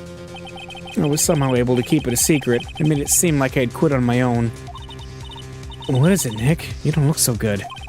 Someone who brings harm to their company is fired as punishment. You do well to remember that. He sure told you. So you admit that you stole data from your company? Is that correct? Yes, I'm sorry. This is a very important fact. Please add it to your testimony. Oh man, this whole thing just took a big turn for the worse. Crashed and blew up. It's gonna take the jaws of life to rip this case from the clutches of disaster. He fired me for selling company secrets, but Desi doesn't know anything about that, okay? Why would you do something like that? Well, for Desi's hobby. What else? Wasting money, huh? It's not a waste! So Miss Delight doesn't know that her husband was fired, does she? So it would seem. I'm not sure what to think about couples who keep secrets like that from each other. I can't believe it. This case has gotten even Maya to think seriously about couples. Please try to stay focused, Mr. Wright. There wasn't much to his testimony, was there? Sounds like he's avoiding something. At least that's what it sounds like to me. Uh-oh. I've got a bad feeling about this. We'd better be careful. But if we don't find a way to make him spill the beans, we'll never get closer to the truth. Yeah. Alright. Letter... It wasn't... See, that... State... Okay, that... Hang on.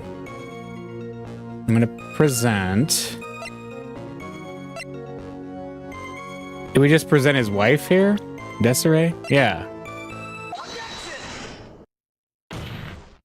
Mr. Delight, what you said just now doesn't match what you told me yesterday. Huh? What doesn't? I think you must have been scared, very scared, of having a certain person find out your secret. Huh. A certain person? Miss Desiree Delight, the defendant's wife. Well, but I... Listen to me. My Desi, she's...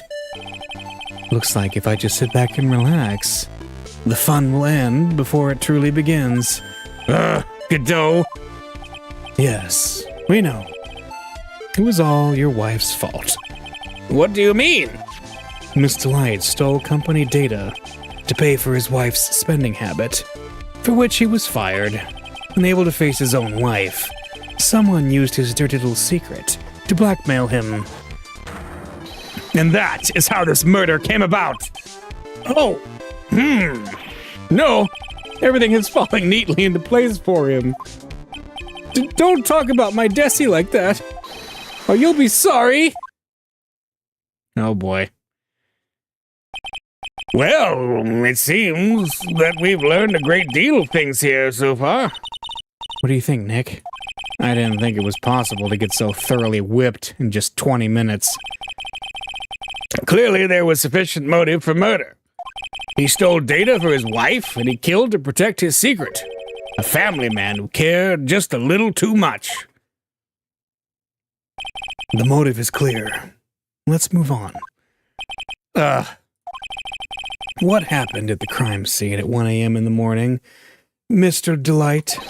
Come now, tell us. We're all ears. At the CEO's office, okay? When I entered the office, there was a suspicious shadow there. Let's look at me. Suddenly, I was hit on the forehead. After that, I remember being a bit dazed. If I hadn't been wearing that, I would have been killed. When I came to, Mr. Bullard was lying there, dead. I see. Suddenly hit on the forehead, eh? I believe the detective from yesterday provided similar testimony.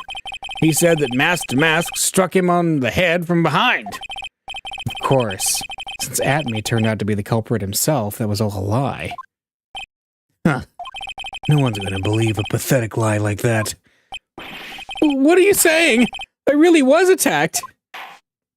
We'll find out if what you say is true or not during the cross-examination. Got that, Mr. Wright? Don't go easy just because he's your client. If I see any sign that you are, I'll treat you to another cup of my special blend. You don't need to worry about that, Mr. Godot. I have faith in Ron. I know he didn't do it. Okay? At the CEO's office. When they entered, there was a suspicious shadow, okay? Who was this suspicious shadow? If there were 1,000 of me, and if even one knew, I'd tell you. Trust me. His dodging all of our questions is not helping us with this case. Okay, then how was the victim, Mr. Bullard, at that time? What do you mean by how was he? Was he already dead? Was he still alive? Maybe he was the one who hit you in the first place. That's a good question. What do you think, Mr. Wright? Forget it. Did you forget the sword? Well, yeah, it was bent. Yeah, the sword was bent. And it was hit with, in the previous trial, Luke Atme was saying that he got hit by it. But that's a lie. So I'm wondering if he had that sword on him and he hit Ron with it at KB Security. Suddenly I was hit on the forehead. After that, I remember being a bit dazed, okay? Your forehead?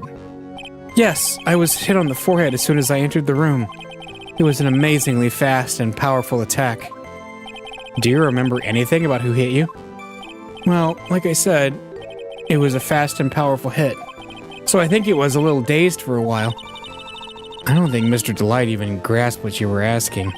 Yeah, I'd like to show him a fast and powerful attack myself. Maybe that would knock some sense back into him. If I hadn't been wearing that, I would have been killed. What is that? That? Could you please clarify what you're referring to? Why, my Mask to Mask costume, of course. Wait just a moment! Mask to Mask? Huh? Oh, did I forget to mention it before? Just to be on the safe side, I dressed as Mask to Mask. And then I descended upon the office of the CEO of KB Security. What? Nick, did you know about this? He never told me this. I don't recall him ever mentioning it to me either. Even I didn't know that. Seems our little friend really loves to keep secrets. I'm sorry, I just never had a chance to mention it up until now.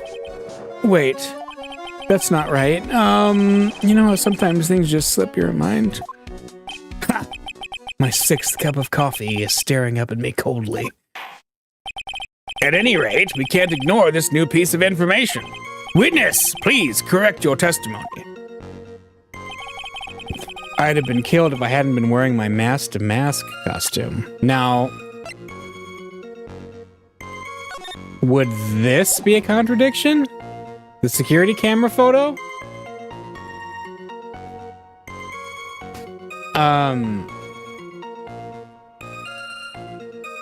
I don't know yet. Let's keep going. Let's press this one. Why were you dressed up as mask to mask? Why, because I'm mask to mask, of course. What are you talking about? Mask to Mask's trial is being held next door. Yes, I guess so. Anyway, at that time, stolen, or he did say that, actually we know that Luke Atme stole his costume because his first caper, he hid it in the trash and Atme stole it and he had to have another costume made. So Atme and him both have mask-to-mask costumes.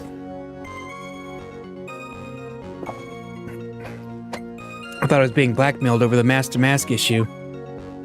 So I thought I should go as him just to be safe. Oh boy. Let me tell you, it's a real pain to move around with that cape. That's why it took a lot longer than I expected. Took a lot longer? What is he talking about? Yeah, what? What do you mean by took a lot longer? Oh, opening the safe, of course. My cape got caught on the safe door, you see. This all happened when I was hiding Mr. Bullard's body. What was that? Back up a second. Yes? You were the one that hid the body in the safe? Well, yeah. Inconceivable! Why? Just why? What reason could you have? What were you thinking? Question. When does someone toss their dirty shorts in the washing machine? What? The answer is simple. When they take them off. As usual, I have no idea what you're saying. Do you mean that Mr. Delight hid the body because he's the murderer? So you're not as stupid as you look. His metaphor this time was really obscure. Mr. Wright, you don't mean that you knew about this whole safe business, do you? Well, yes. Why am I the only one not in the loop here? Witness, make sure you add this to your testimony. Yes, sir. Uh-oh. Looks like a storm front is moving in over the fair weather judge. He panicked and hid the body in the safe. Took about 10 minutes. Took about 10 minutes, okay? What is this? Press. Why did you hide the body in the safe anyway? Well, because it wouldn't fit in a drawer. That's not exactly what I meant. When I saw that corpse, I kinda lost it. I thought, if they find his corpse, they'll think I did it. I think you had a simpler reason than that. It's because you killed him. That's why you spent 10 minutes hiding the body. That certainly makes more sense. He is the worst witness, yes. I think he's the second worst client so far in this whole series. Hold on. 10 minutes. What is it, Nick? I just had a thought. Under those circumstances, would you normally try to hide the body? And spend 10 whole minutes to do it? Under those circumstances? What circumstances? Oh! Hey, Nick, if you think his behavior was so strange, why don't you present some evidence that would show just what those circumstances were? That's it. I'll take a look at the court record and present some evidence. Let's see. Yeah, I mean, I'm thinking he's still hiding. It's the buzzer, right? The buzzer. Because if the alarm was going off, the extremely loud alarm, why would he take 10 minutes to hide a body? That, I think, let's see. Yeah, got it. Your Honor, could you please take a look at this record? And what might this be? The record for the emergency buzzer that connects the CEO's office to security. If the button in the office is pressed, a security team is supposed to come running. And according to this record, the buzzer was pushed once at 1:02 a.m. What? What? If Mr. Ron Delight truly was the murderer, he would have run as soon as that buzzer sounded. After all, a security guard would have been heading his way. Let's remember who we're dealing with here. He probably had no idea there were security personnel in the building. Up until 1 year ago, my client was working as a chief of security. There's no way he wouldn't have known about them. But, as it turns out, the guard never came. That was nothing more than a coincidence. The fact that the guard was a pathetic loser who had just gotten punched in the face by his ex's new boyfriend and wasn't anywhere in the vicinity was not something Mr. Delight could have known. Huge slam on Larry out of nowhere, Phoenix. Again, remember who we're dealing with here. It's a sure bet that Mr. Delight didn't even notice the buzzer going off. This buzzer is extremely loud. There's no way he could have ignored something like that. If he'd been conscious, that is. Conscious? What do you mean by that? Ugh. Fine. Let's hear your theory. Recall the defendant's testimony. The moment he entered the victim's office, someone attacked him. Mr. Delight said he felt dazed. I'm willing to wager that he was knocked unconscious for at least a few minutes. Unconscious? So he fainted? Someone needs to quit. Yes, I don't know who keeps sliding him coffee. That's why Mr. Delight didn't know that the buzzer had sounded. And that's why he thought he had time to hide the body. So what are you trying to say? Mr. Delight was knocked out, and the buzzer went off soon afterwards. Now, unless my client was able to hit the buzzer while he was unconscious, it can only mean there was another person in that room. It's probably Gumshoe, yes. That's right! Whoever it was, they knocked out Ron Delight and then pressed the buzzer. Order in the court! Mr. Wright, this is... This is preposterous. It was this kid. Ron Delight is the one who killed Kane Bullard. Then who pressed the buzzer? It was the victim, of course. He pressed the buzzer when the defendant attacked him. He didn't die right away. He must have held on long enough to push that button. Ah! So, Kane Bullard sounded the buzzer himself? What's your opinion on this, Mr. Wright? I need to prove that the real criminal was there at the scene, but how? Can I prove that it wasn't Kane Bullard who sounded the buzzer? I can prove it, because, there are no fingerprints on it. The defense's opinion is this, Your Honor. This piece of evidence proves that it wasn't the victim who sounded the buzzer. I believe this is the piece of incontrovertible evidence you were looking for. The emergency buzzer? Is there some kind of clue on it? Absolutely not. Hey, come on now. At least give some thought to what you say before opening your mouth. The fact that there are absolutely no clues is itself the clue. Well, now I'm the one who's clueless. This button has no fingerprints on it. If Mr. Bullard had really pressed it himself, naturally, he would have left his fingerprints behind.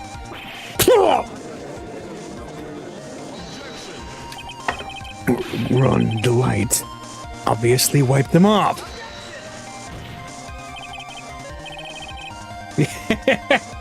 Stop sliding in more coffee. Yes. Why would he? A guard could have come at any moment. He touched that button. I know he did. The defendant, Mr. Delight, was dressed as Mask to Mask. And Mask to Mask always wears gloves. What reason could he possibly have had to wipe the button free of fingerprints? Order! Order! Order! It would seem I've been forced to eat crow. I wonder what bland number crow-flavored coffee is. However, if the real killer was there at the scene, why would that person press the emergency buzzer? Shouldn't they have run away without putting themselves in extra danger?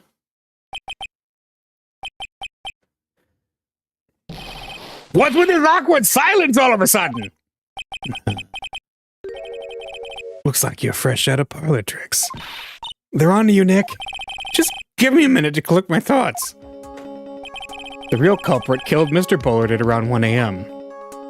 And Mr. Delight just happened to waltz in when the murder was taking place, right? The killer clobbered Mr. Delight and then sounded the buzzer. Even though security was supposed to respond right away if the buzzer was pressed. Security was supposed to respond. Time's up, Mr. Wright. Let's hear what you have to say. Very well, then. Oh, you've got some guts. I like that in an opponent.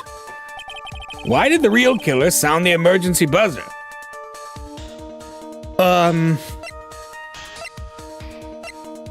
They didn't mean to? To call the guard. Well, my thought would be... So, thinking this through, if I were the killer, I would want to call the guard to have Mask to Mask be caught, and the automatic assumption after that would be that he was the killer. So it would be an easy way to figure that out. Again, to me, like what Phoenix said, they didn't know that it was Larry who was in the middle of being Larry. So that's my thought. Let's see, to call the security. The killer knew that if they pressed that button, a guard would come running. And that was exactly what they wanted. Do you mean to say the killer called the guard on purpose? Yeah, to call the guard to frame. Yep. Yes, although as it turned out, he never showed up. Because he was getting his clock cleaned at the time. What a touching story. You're saying the killer had a change of heart and called the guard to turn himself in? No, I'm not. When that buzzer sounded, there were 3 people in that office. The victim, Kane Bullard, who was already dead. The defendant, Rhonda Light, who was out cold. And the third person, the real killer. Hypothetically, yes. Now then, in this situation, if the real killer made an escape, what would happen? The only ones left in the room would be the victim and Rhonda Light. And if any security guards came running in at that time, they would think that I was the murderer. Yes, that was precisely the real killer's objective. To frame Rhonda Light for the murder.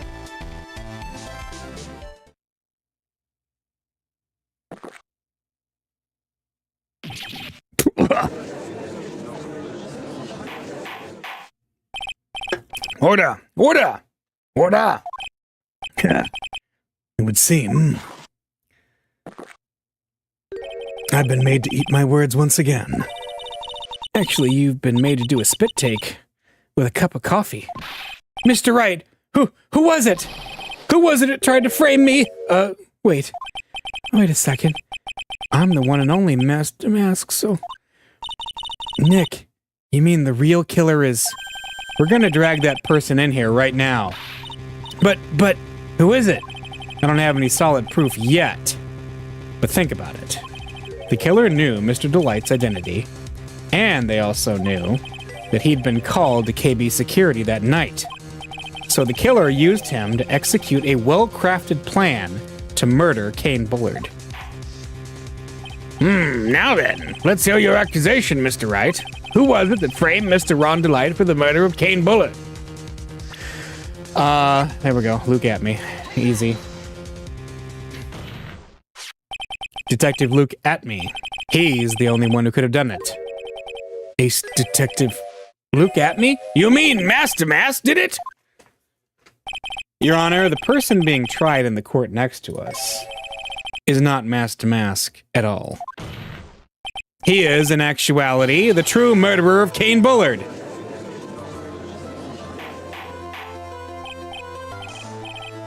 Order, Mr. Wright, explain yourself. Theft and murder, which is the more serious crime? They're not even close. Murder is the more serious crime, of course. It's a capital crime subject to a capital punishment. Please remember the trial from yesterday, if you would. When Luke Atme confessed, there was a huge commotion in the courtroom. Of course. Famous detective was unmasked as, well, mask to mask. Instead of being convicted of murder, he was found guilty of grand larceny. That was his true objective all along. To be found guilty? Mask to Mask had the perfect alibi from when the murder took place. He was stealing the urn at Lordly Taylor. In other words, being found guilty as Mask to Mask was Luke Atme's airtight, watertight, and unassailable alibi. A guilty verdict? As an alibi? Crazy. You know, it's almost time. For what? For Luke Atme's verdict. It was a pretty simple trial, after all. If we're going to stop this trial and stall that one, we need to do it now. Of course, that's assuming you have proof that the detective was the one who committed the murder. Mr. Luke Atme's trial has indeed attracted the attention of the entire country. If we were to intrude and fail to provide adequate proof of his crime, Mr. Delight would be left with no grounds for appeal. Am I really sure about this? A bet's only good when your life's the ante. Mr. Wright, I believe in you. Mr. Delight? So, please, I'm begging you. Thanks, but my decision will determine the rest of your life. Can I really risk your life like this? Phoenix. Huh? What was that? Don't stray, Phoenix. For your client, take the path of trust. That voice, it sounds like Mia. Your Honor, the defense requests an immediate recess. Huh. So that's your answer, huh? Very well. I've decided as well. This court will now take a 20-minute recess. Mr. Wright, when we return, please summon Mr. Luke Atme to the stand. Yes, Your Honor. October 14th, 11:58 a.m., District Court, courtroom number 5. Hey! Well, Sir Detective Atme? I have to say, Mr. Payne, you performed splendidly. Oh no, Sir Detective Atme, you were the one who... That's enough. This court sees no reason to further prolong this trial. This court finds the defendant, Luke Atme. Wait, don't hand down your verdict yet, please. Well, Sir Lawyer, welcome to my courtroom. Who's this hosiery? My name is Phoenix Wright, attorney at law, and I wish to file an accusation against this man, Luke Atme. Accusation? You accuse Mask to Mask? That man is not Mask to Mask. He's just a ruthless murderer. What?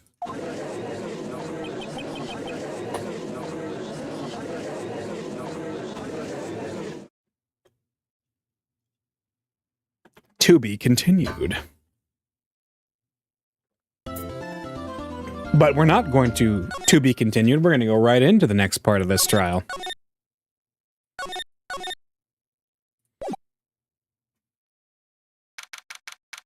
October 14th, 12:14 p.m., District Court. Defendant lobby number 4. My sis? I could have sworn I heard Mia's voice. So then, she's still alive? Inside your heart. Niggy boy! Oh, Mr. Light. Is it true that Detective is the real killer? To be honest, we don't have any definite proof. But he's the only one who could have done it. But wasn't he at Lordly Taylor that night? Not to mention, we don't exactly know his motive. I mean, why would Detective Atney want to kill Kane Bullard? Oops, it's almost time. Better get back to the courtroom. I need to find some solid proof. And it's gotta happen sooner rather than later. October 14th, 12:21 p.m., District Court, courtroom number 6. Now then, this court is back in session. Mr. Luke Atney, please take the stand. Well, well. How do you do, Sir Lawyer? I never would have thought to see you acting so recklessly. I couldn't let them hand down your verdict just yet. Not when it would have given you your perfect alibi. An alibi by the name of Mask to Mask. I'm sorry, I'm afraid even the great Luke Atney has no idea what you mean. Of course, I have been in the next courtroom ever since 10 o'clock this morning. I'm afraid there's no way I could know what's been going on in here. You've been in the defendant's seat all day long, correct? Being tried as Mask to Mask? Indeed. It's truly child's play to fool the ignorant masses. Not only did the poor fools ask me to protect their valuables, they even gave me a generous reward upon returning their own property to them.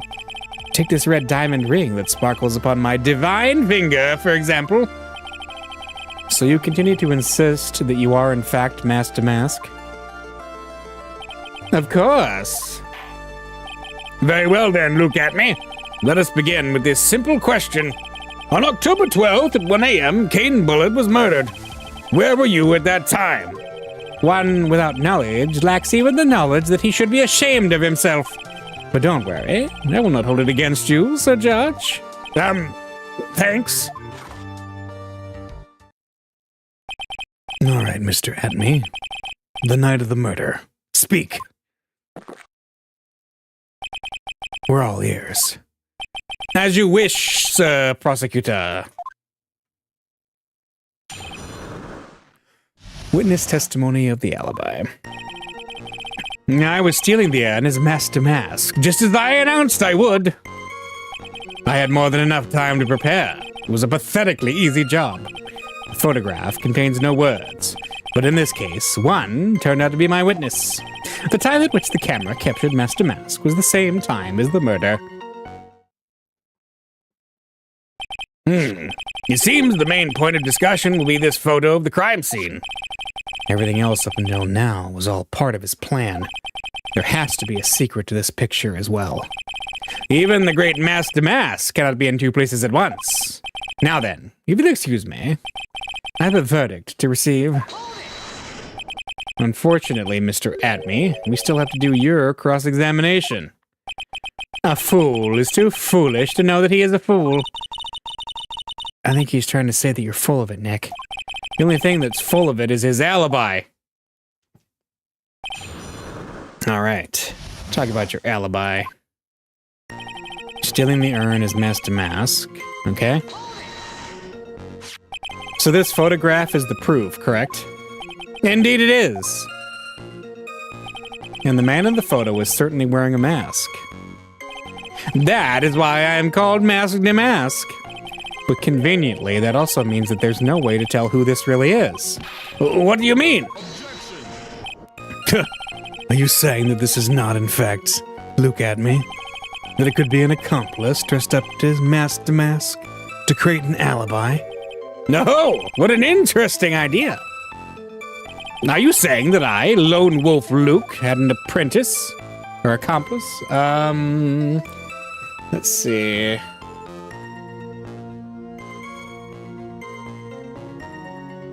I mean, this is an odd one because I think he was the one blackmailing Ron Delight. But nah, not right now. Not right now.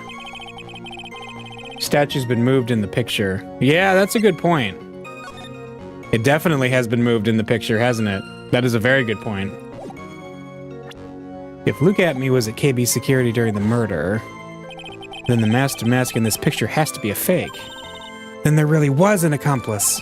But right now, I have no idea who it was. I don't have any idea right now either. Baseless objections are just what this guy wants. There's got to be another way, and I'm gonna find it. Yep. And more than enough time to prepare. All right.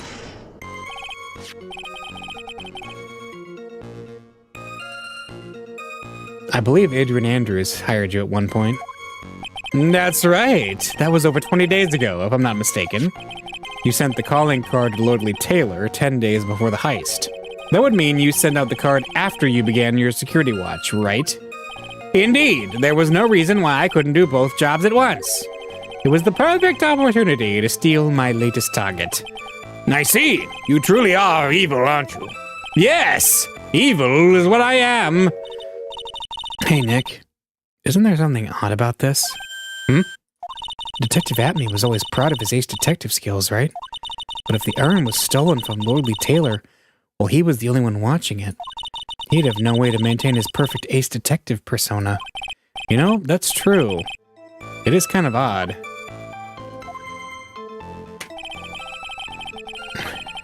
Alright, photograph contains no words, but in this case, one turned out to be my witness, okay? So by photograph, you mean this piece of evidence here? Is that correct? Indeed it is. That is it. The very thing that proves I committed the crime. The very thing that proves you committed the crime. When you think about it, it's really odd. You say that almost as if you had this picture taken on purpose. He was simply caught by the very camera that he had set up. We all have days like that. Indeed, it turned out that there was no such thing as the perfect crime after all. Life is truly an ironic thing, a sad blue melody. It looks like I'd better gather more information for now. If he's truly the killer, there's got to be something phony in that photo. Probably the fact that the statue was moved, as you pointed out. I don't know anyone that's working so hard to prove they're guilty. All right. This alibi is false? It has to be, or he couldn't have killed Mr. Bullard at KB Security. But I'm not really spotting anything unusual. There are two possibilities. Either the mask-to-mask in the photo was a fake, or the photo itself is. Okay. Photograph. The time at which the camera captured was at the same time as the murder, okay? About the camera that took this photograph. Oh, come now. It's all too clear what you're thinking. Huh? You think I altered the timestamp on the photograph, don't you? I'm afraid that's impossible. The camera was set up by Lordly Taylor, and on top of that, it was Lordly Taylor's staff that printed the picture's data. Unfortunately for the defense, there's no way that picture could have been altered. I see! It looks like I'd better find something else that could be suspicious. Alright, so...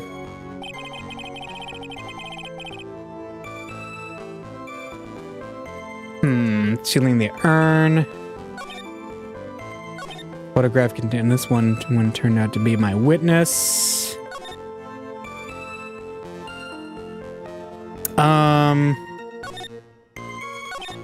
Which one was the one that had the accomplice thing?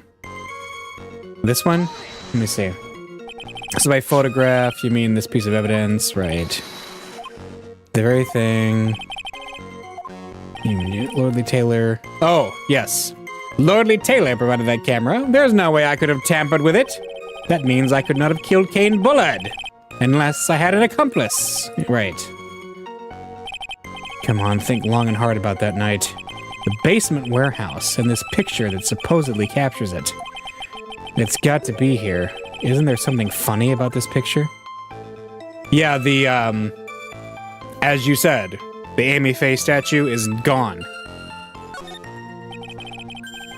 Are you implying that this picture is a fake? You bet I am. There's definitely something strange about this picture. Ah, I get it. See, he was working there for 20 days. He had plenty of time prior to the Amy Faye statue arriving to take a picture of himself. We took a look around the basement warehouse that night before the theft took place, and there's something in this photo that doesn't match my memory of that night. Very well, then let's hear what you have to say. What about this photograph do you find funny? This. The funny part is right here. Why, this is a blood stain. Blood! Now this case is getting interesting. Not exactly. This stain is actually pink paint. No, just paint. And peach-colored at that. From blood to peaches. The judge sure loves going on wild tangents. And the problem with this photograph is not the paint. The problem is, when you consider the layout of the basement warehouse, it turns out that something that should be there is nowhere to be seen. Well, Mr. Wright, what is supposed to be in this picture instead of the paint stains? The statue. The supervisor of the treasure exhibit stated the following. There's a good reason for that. On the day of the crime around noon, that golden statue just happened to arrive. Yeah. And she put it there to cover the paint stains, right. I myself was there the night that theft took place and saw the statue in that spot. If this picture was truly taken on that night, then that statue should have been there. But when I went there the day after the theft, that statue of the old bag was sitting in the corner. Perhaps it was somehow pushed there accidentally? Your Honor, this statue was slightly larger than yourself and quite heavy. It would take more than an accidental push to move in that distance. Ha! In that case, can you prove it? Can you give us the rhyme and reason as to why that statue was moved that night? Can you do it, Nick? Never mind who moved it. The real question is, why did they move it? Well, Mr. Wright, I hope you're prepared with your answer. Now then, who was the one who moved that golden statue the night of the crime? Who was it? Let's see. Was it Luke at me? Why would he move it, though? Like, the only thing I can think of is it was him.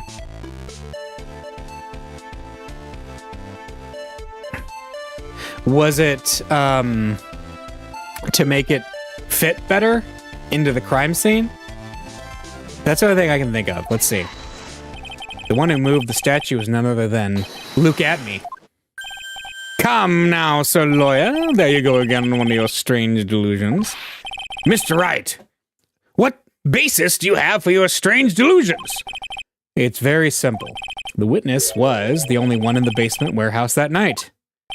That is indeed very simple. However, why would I want to move a heavy golden statue? The reason for moving the golden statue. Here's where our battle really begins. Well, Mr. Wright, what reason did the witness have to move that statue? The reason can be found here in this photograph. Look at me. You pretended to be mask to mask to create an alibi by showing you were at Lordly Taylor that night. But this photograph contains a single fatal flaw. If the statue had been there, your lie would be exposed like cheap film at a drugstore. That's why you had to move the statue. A single fatal flaw? Interesting theory. Please, enlighten us. Just where is this picture? Does this lie exist? Is it over here in the corner? The lie in this photo is somewhere around here. Jumping to conclusions again? I think you need to take a gander in your local mirror. As the Yiddish proverb goes, a half-truth is a whole lie. Keep lying like this and you'll be the one on trial. Oh man, now they're calling me a liar. Ah, did it wrong, okay. The question is, why was the statue moved, right? There was some reason the culprit didn't want the statue in the picture. At least that's what I thought. I'll ask you again, Mr. Trite. Just where in this picture does this lie exist?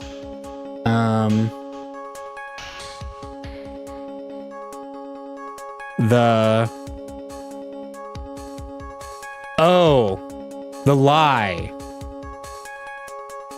The lie is not moving the statue. The lie is what time it was. Yeah. Naturally, the lie is this photo and the lie in this photo is the timestamp. What do you mean? I'll tell you exactly what I mean. On the night in question, Luke Atme went to KB Security and murdered Kane Bullard. Therefore, it's obvious. It would have been impossible for him to have been at Lordly Taylor at this time.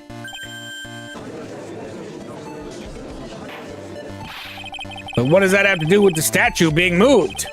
Remember, if you will, Your Honor. When was this statue placed besides the warehouse door?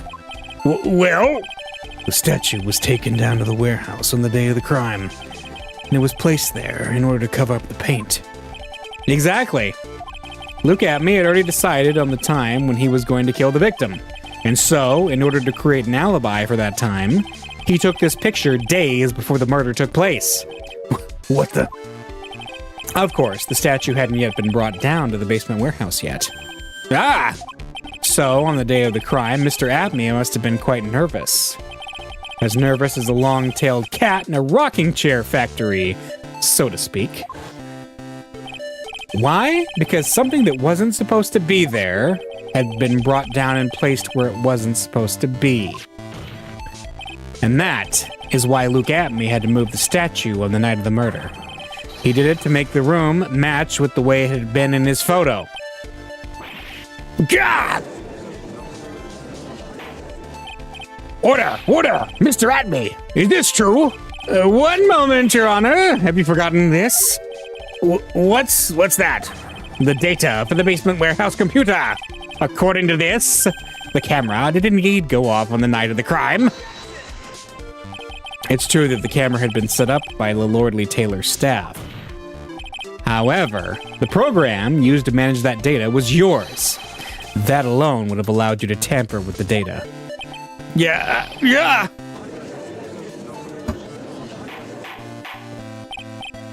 Order! Mr. Godot, what is the meaning of this?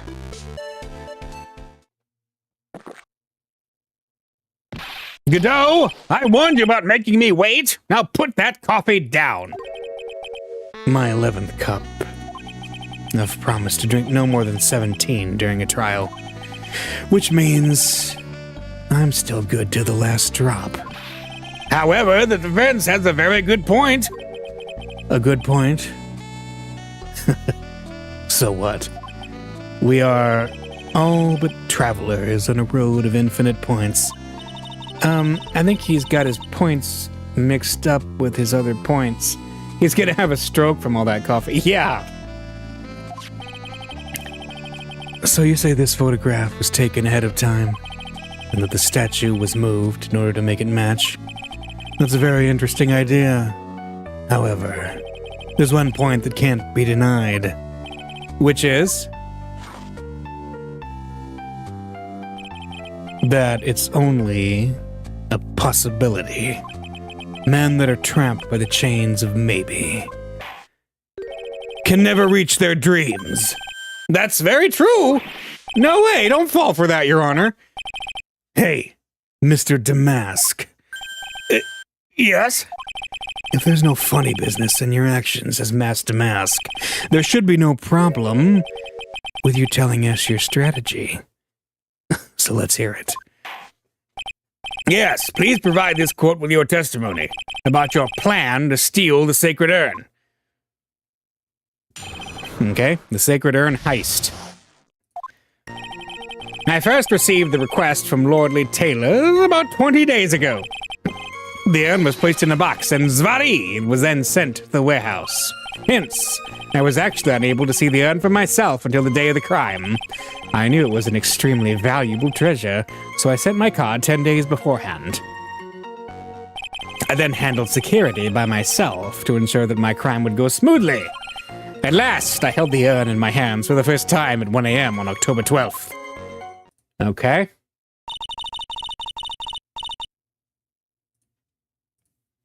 That's pretty much all stuff we've heard before, isn't it? Yeah, but we will find the truth hidden in the nuggets of new information he gave. Witness, you are sure there are no mistakes this time? Zvari! Very well then, Mr. Wright. You may begin your cross-examination. Alright, Sacred Urn Heist. First received the request about 20 days ago. Okay. You were asked to guard the urn by Miss Adrian Andrews, is that right? Indeed. It seemed that they had heard of my sparkling reputation. I see Miss Andrews is still attracting the weirdos. You better watch out too, Maya. Yeah. The urn was placed in a box. Okay. You mean this box? Yes, that pathetic box. Lady Andrews was especially taken with the urn, and she wouldn't let anyone enter the storeroom, not even me. Huh, interesting new tidbit. Wait. The urn was placed in a box, and Zvari was then sent to the warehouse. That's right, because the urn was... She wouldn't let anyone see it because it was broken, and she was fixing it. Yeah. Hang on. Hence, there's no paint on the box in the photo. Right. I was actually unable to see the urn for myself until the day of the crime. So you're sure that you had never seen the urn before? Indeed. You may ask Lady Andrews to confirm for yourself. My security was focused entirely on the entrance to that warehouse. However, look at me, let no information whatsoever slip through my fingers. It was an extremely valuable treasure, so I sent my card 10 days beforehand, okay? You mean this calling card?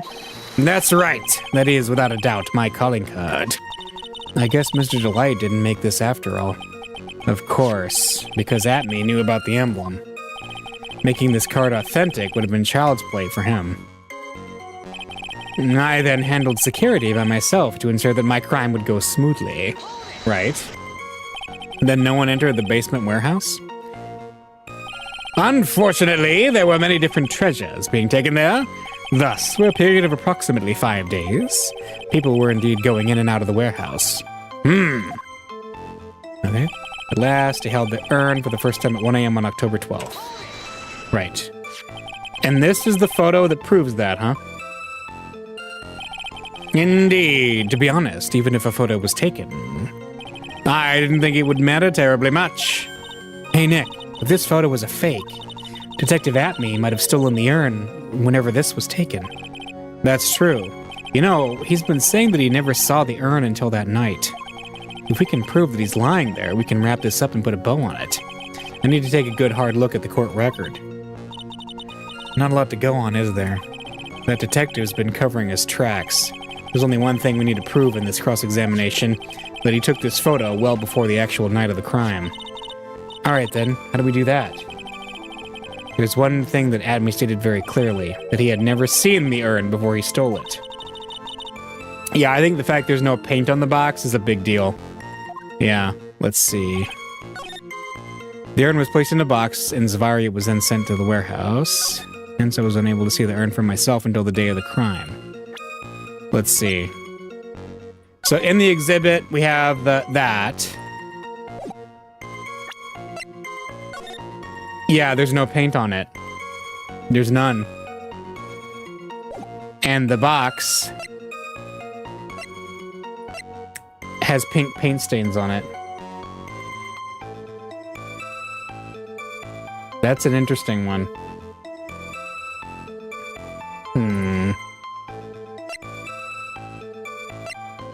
Out in the shadow. Looks like it was torn off of something. And before heist, the emblem is top secret.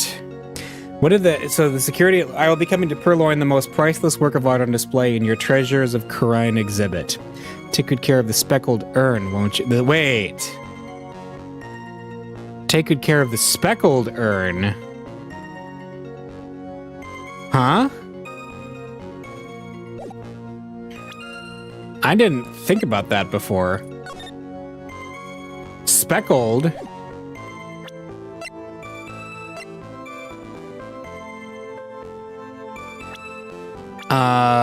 Why would he think it was speckled? Unless he saw it. That's a weird one. Huh.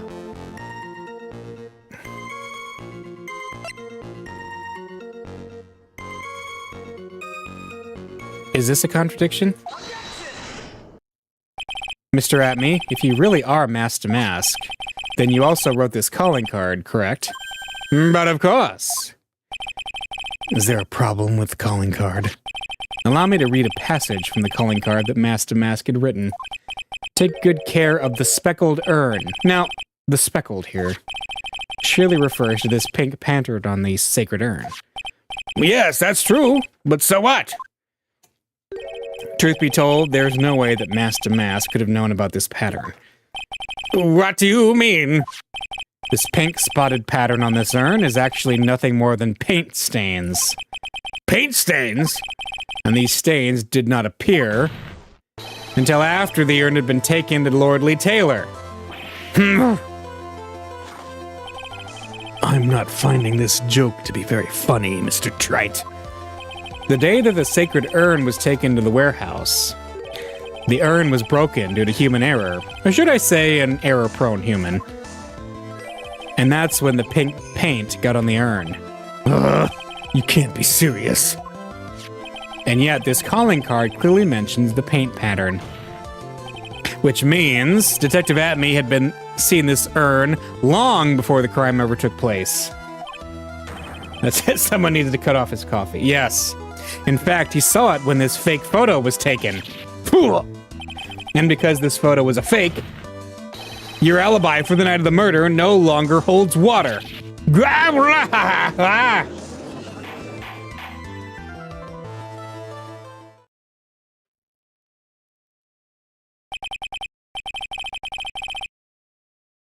Witness, do you have anything to say for yourself?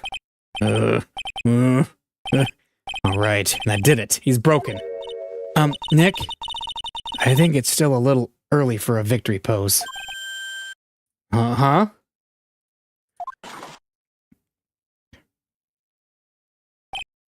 It's so sad. No one has any conviction these days. Conviction, you say? Yesterday, we all decided unanimously that this man was Mask to Mask. And now we're calling him a murderer. You don't think we're being a tad fickle? That's a good point. No way! Don't fall for that too, Your Honor. You say that Luke Atme was the one who killed Cain Bullard? Then let me ask you this. Why would he do that? An excellent point. Someone needs to switch him to tea, yes. Motive, Mr. Wright, motive. My merry murderous motive manifest. Nick, he's getting his second wind. If he prepared an alibi and pinned his crime on Ron Delight, as you say, he must have had a very strong motive for murder. The only one with any motive we've seen is Ron Delight. Isn't that right, Detective? Indeed. According to my own research, the boy's motive is clear. Without a motive, it's nearly impossible to prove guilt in a murder case.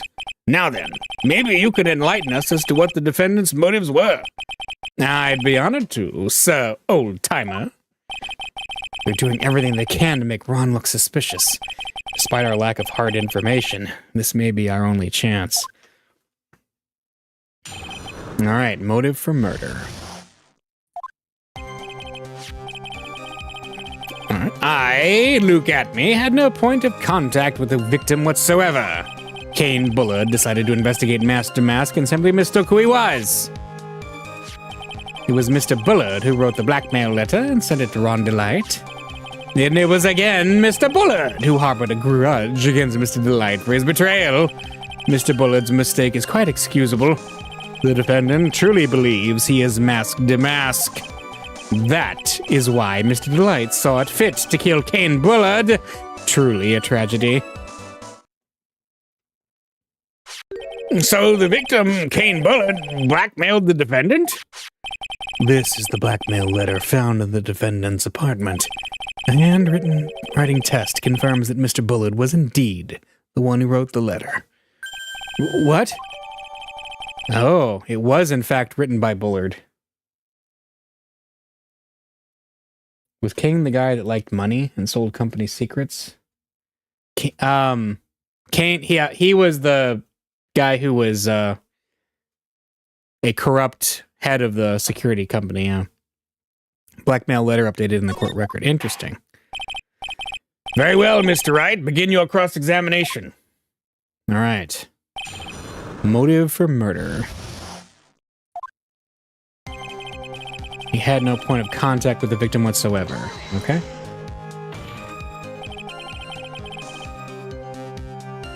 And who in the world is going to prove that? I will. Huh?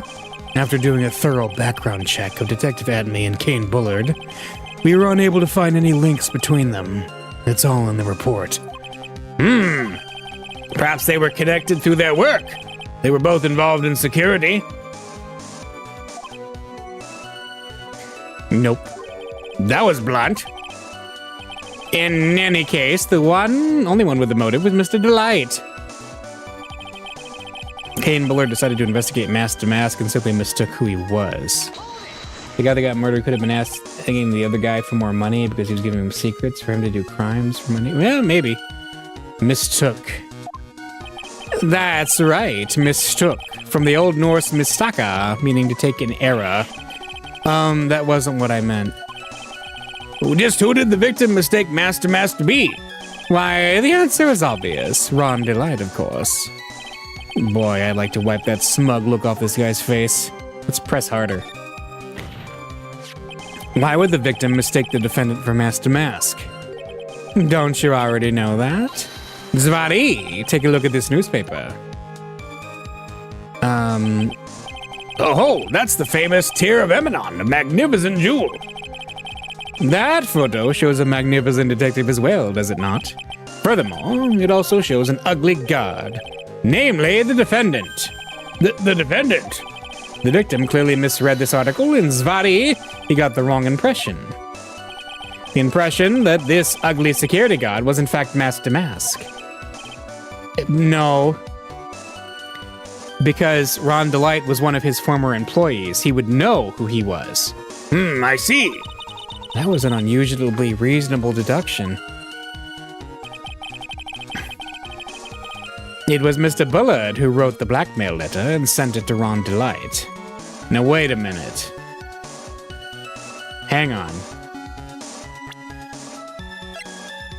He wrote the letter, but wait, where's the blackmail letter? I lost it here. There it is. Found in Ron Delight's room, written by Bullard. Well, if you don't, I'll take that red diamond you received the other day instead. What does he have on his ring there? Isn't that a red diamond?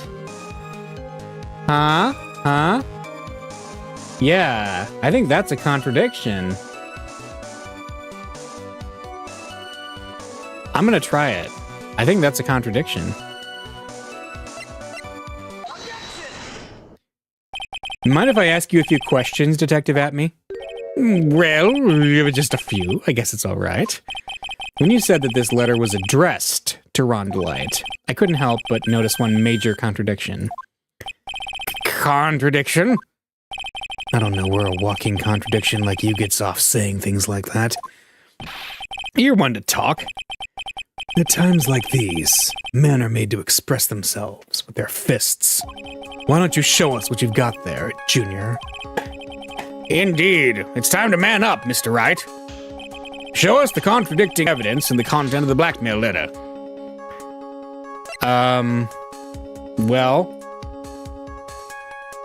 a number of them.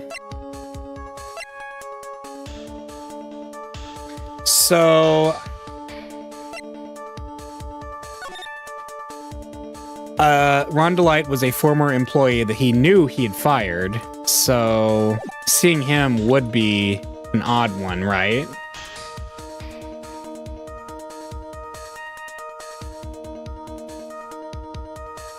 Yeah, that one to me seems like a contradiction. Let's see. Take a good look at this newspaper clipping. Smash a copy. Yeah. It contains a picture of the tear of Emanon, the stolen jewel. What about it? The problem is this jewel's color. Color? Oh, yeah. I'm not much for discussing color myself. According to the clipping, the color of the stolen jewel was blue. However, in the blackmail letter, a totally different jewel is mentioned. I'll take that red diamond you received the other day. Right? Red? Which means the red diamond described in the blackmail letter is not the tear of Emanon that Master Mask stole at all. Right. And your point is, Mr. Trite? So you're trying to say that this blackmail letter was intended for someone else? That is what you're trying to say, right, Trite? That is what you're trying to say, right, Mr. Wright? Well, that's what you're trying to say, right, Nick? Yes. This is who Kane Bullard was actually blackmailing. Look at me. Naturally, it was you, Detective Atme. Do you have some sort of basis for that claim? You've been personally involved in every single Master Mask case, and in the last case, you recovered what was stolen and received a jewel as your reward. A jewel? Probably the one wrapped conspicuously around your finger. That red diamond ring. That's the diamond referred to in the letter, which means that Kane Bullard wrote that letter in order to blackmail you. Gah! Yes, got it. Order in the court. Order, I say. It seems you've gone too far with your childish pranks, Mr. Trite. Uh-oh, I don't like the way he said that. Kane Bullard blackmailing Luke Atme? Are you for real? Yes, I am. Nick, come on, stand up to him. Then answer me this. The blackmail letter contains the following passage. If you don't want your identity revealed to the world... Yes, it certainly does. Kane Bullard threatened to name Luke Atme's identity to make Luke Atme's identity public knowledge. An identity he wanted to keep a secret. So just what was that identity? Atme killed Kane Bullard because he was afraid of his secret becoming known. What was the identity he wanted to keep secret? This is what it all comes down to, Nick. The identity that Luke Atme wanted to so desperately keep secret was his identity as... an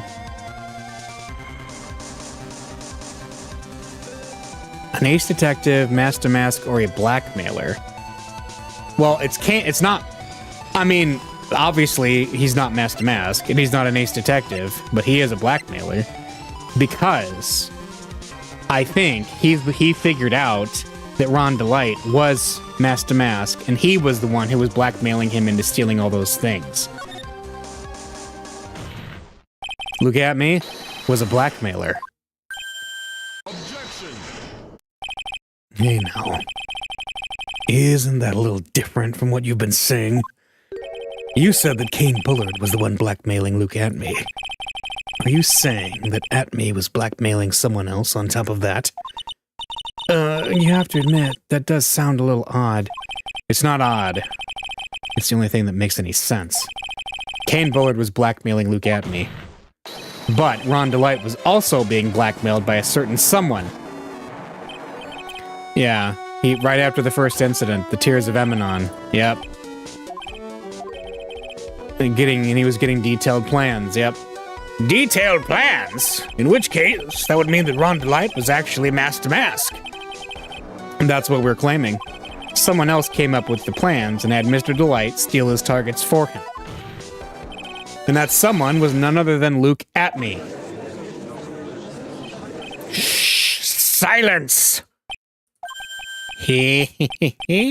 Now I see. It's all becoming clear. What is? When you were in grade school, you received the same report card every year. Careless, with a tendency to jump to conclusions. Am I wrong? How did you... You say that I, Luke Atme, was blackmailing Ron Delight, in which case I would naturally know all about his relation to Master Mask. Well, yes. Ron Delight started receiving plans from the second crime onward, correct? Which means I learned of his identity when he committed that first crime. Good point. You certainly couldn't have blackmailed him otherwise. In that case, let's see some hot, bitter evidence. During the first crime, how did Luke Atme know that Ron Delight was Master Mask? Oh. The Damascus brooch? Mr. Wright, please don't just throw out any piece of evidence you like. Oh man, that wasn't it? Wait. How did I not? Judging. Let's see. I'm just. Let's see. Yeah. The only other thing that came to mind was the newspaper clipping again. Because obviously Ron Delight was there and he had just stuffed his costume into the trash can.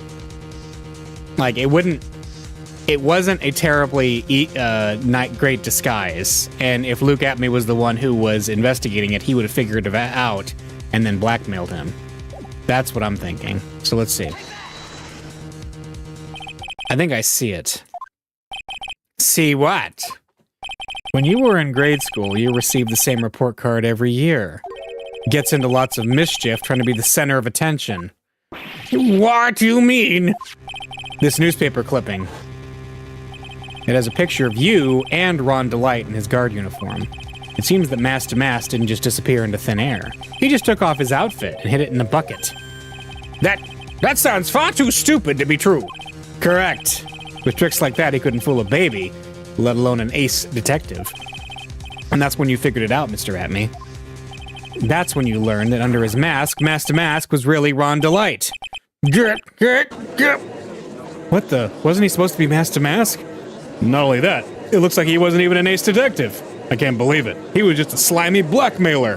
What a fraud! Trying to pass himself off as an ace detective. Why, you? How dare you expose me like that? Why, I mean, I've never blackmailed anyone in my life. I am a famous and proud ace detective and also Master Mask. Why can't you understand that? I'm afraid you're neither a proud thief nor an ace detective. You're a blackmailer and a murderer. That is your true identity. Why, you? How dare you even defy someone with me? Why not try to do something instead with these big mouths of yours? You're all fools. Fools, I say. None of you can be out of my genius. You're all just jealous, so go on, desecrate me. Yeah? It's enough to make one laugh.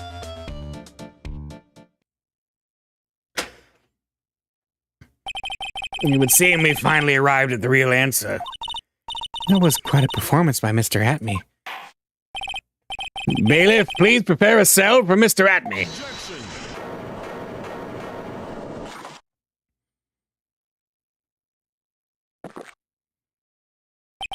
The hammer that strikes too fast has no time to aim. What do you mean? I'm already prepared to deliver my ruling. Allow me to say one thing. He got away with it, yes. I will be the one to judge. Huh? You don't get much more in your face than that.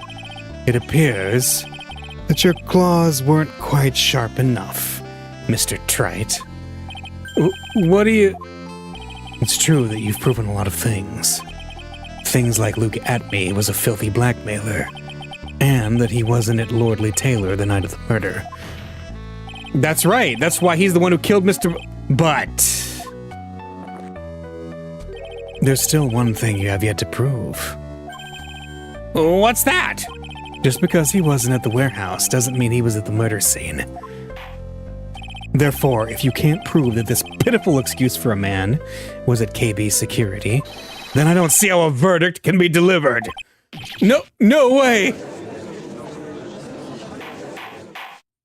Order in the court. Well, Mr. Wright? This is it. This is the final round. I've got to prove that Atme was at Mr. Bullard's office on that night. But can you really prove that? That's long enough. Mr. Trite, I want to hear your answer. That night, Luke Atme was at KB Security in the defense. We can't prove it, can we? Like, I can't think of any evidence at all that says that he was there, you know? So... well, let's look. The urn box, the paint marks, Ron's testimony... buzzer, we know it went off, but that doesn't prove anything because Ron's key... I mean, the only thing we know is that the key card was sent with the blackmail letter. Let's see. He died at 1 a.m. I don't think we have any proof. I think we're going to have to push even further here. I think so. We can't prove it. I can't prove it.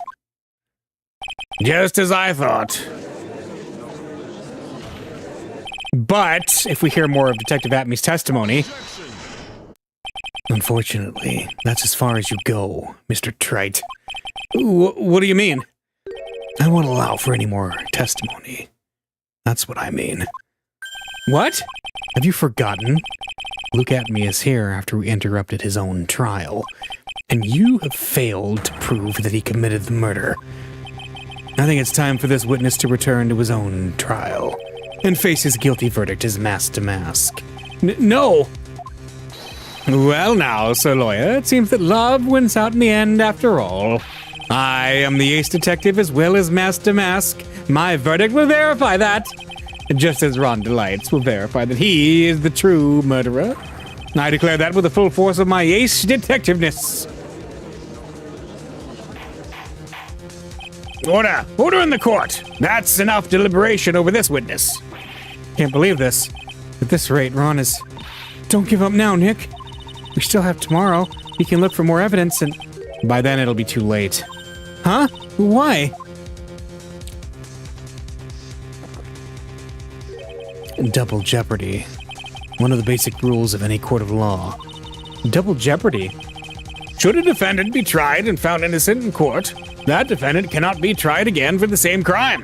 This is a fundamental rule of all courts. And it applies to this witness as much as it applies to anyone else. Mr. Atme will be found guilty in a matter of minutes. Guilty as mask to mask. Which means... he will be innocent as far as the murder of Kane Bullard is concerned. No way!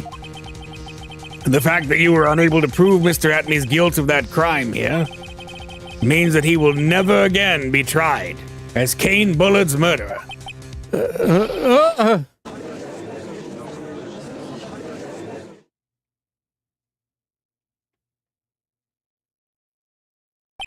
Now there's nothing I can possibly do to win, even if Ron is proclaimed to be innocent. The real killer, Luke Atme, will go free. You have cross-examined every statement the witness has made here today, and as long as there's no more testimony, I'm afraid I have to declare that there will be no further questioning of this witness. Are there any objections?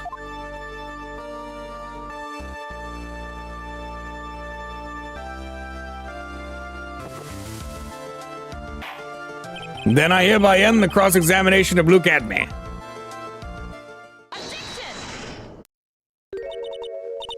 I think I see it. Your Honor, when you were a child, this is what was on your report card every year. Has poor hearing and often makes mistakes as a result. How did you... Phoenix, raise your head up high. Have you forgotten what I used to tell you? A lawyer is someone who smiles no matter how bad it gets. That voice... No way. Long time no see, Phoenix. Mia? This is the true power of the crime channeling technique. I know that it's really Maya who's standing before me, but right now she's my mentor, Mia Fey. Now, let's do this. But there's nothing more we can do, Mia. Without any more testimony, I can't cross-examine. Not yet. The testimony's not over yet. What do you mean? Your Honor, just now you said something very interesting. You have cross-examined every statement the witness has made here today. Yes, that's true, but...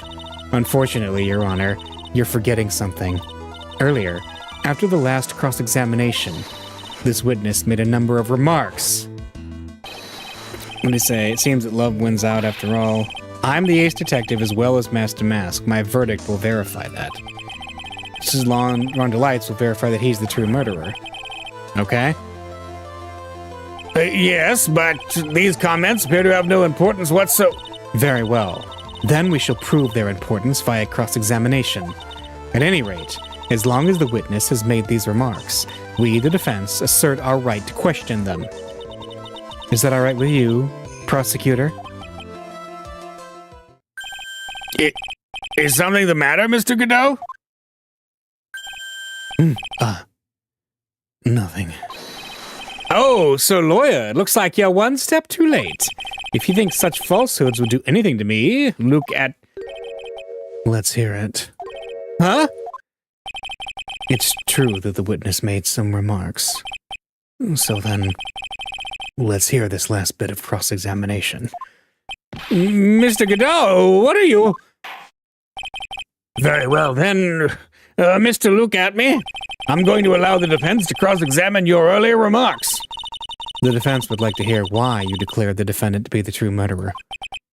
So please, give us one last bit of testimony.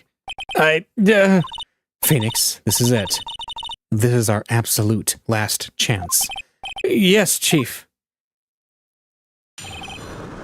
All right. Indeed, it is true that I was not at Lordly Taylor. I'd leave to see about another vitally important job request. I had known about the date beforehand, so I had this photograph readied. My brilliant deduction was what informed me that the true culprit was Ron Delight. And thanks to the key card and wallet, it was abundantly clear that he was there. I was also able to make a deduction from the buzzer, which only sounded once. The button did not have any fingerprints on it. Why? The victim would have left prints if he'd sounded it, which means the killer sounded it. Mr. Delight was wearing his Master Mask outfit, which is why he left no prints. And the blackmail letter, the victim likely just mistook the color of the jewel. Zvari! Therefore, all the evidence points to that poor boy.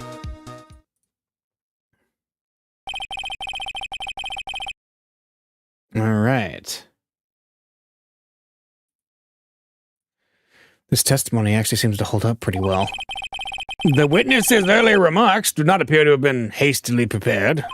All of his points have been explained, and none of them seem to contradict anything. But of course. But how did you know about the emergency buzzer? The police investigation documents went directly through me. And I always look over all the documents. It's elementary, sir lawyer. Are you going to make even more trouble for us now, sir lawyer? I will not allow any of your usual shenanigans, Mr. Wright. Yes, Your Honor. We cannot postpone Luke Atmey's trial any longer. This is your last chance. Hey, hang on a sec, just one chance? It seems that the party is about to begin. Well, Phoenix, there isn't any evidence that contradicts with that testimony. so it would seem. What do you mean, so it would seem? Listen, Phoenix, pointing out contradictions doesn't always mean you have to present evidence, does it? At any rate, this is our last chance. If you can't point out a case-breaking contradiction, you lose. That's all there is to it. Okay. Cup number 17. The last cup. It seems like the time has come to put an end to this trial. I have to find a fatal contradiction in this testimony, and I need to point it out without presenting evidence. Which means all I can do is find the contradictory remark and press it. Remember, you only get one chance. Very well then, Mr. Wright. Please begin your final cross-examination.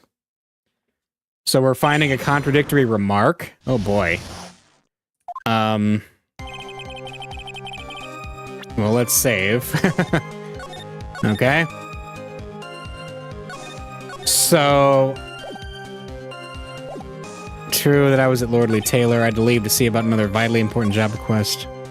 Not the date, so I had this photograph readied. My brilliant deduction was what informed me that the true culprit was Ron Delight. And thanks to the key card and wallet... It was abundantly clear that he was there. I was also able to make a deduction from the buzzer, which only sounded once. The button didn't have any fingerprints on it. Why? The victim would have left prints if he sounded it, which means the killer sounded it. Mr. Delight was wearing his mask-to-mask outfit, which is why he left no prints. Hang on. Was wearing his mask-to-mask outfit. But how did he know that?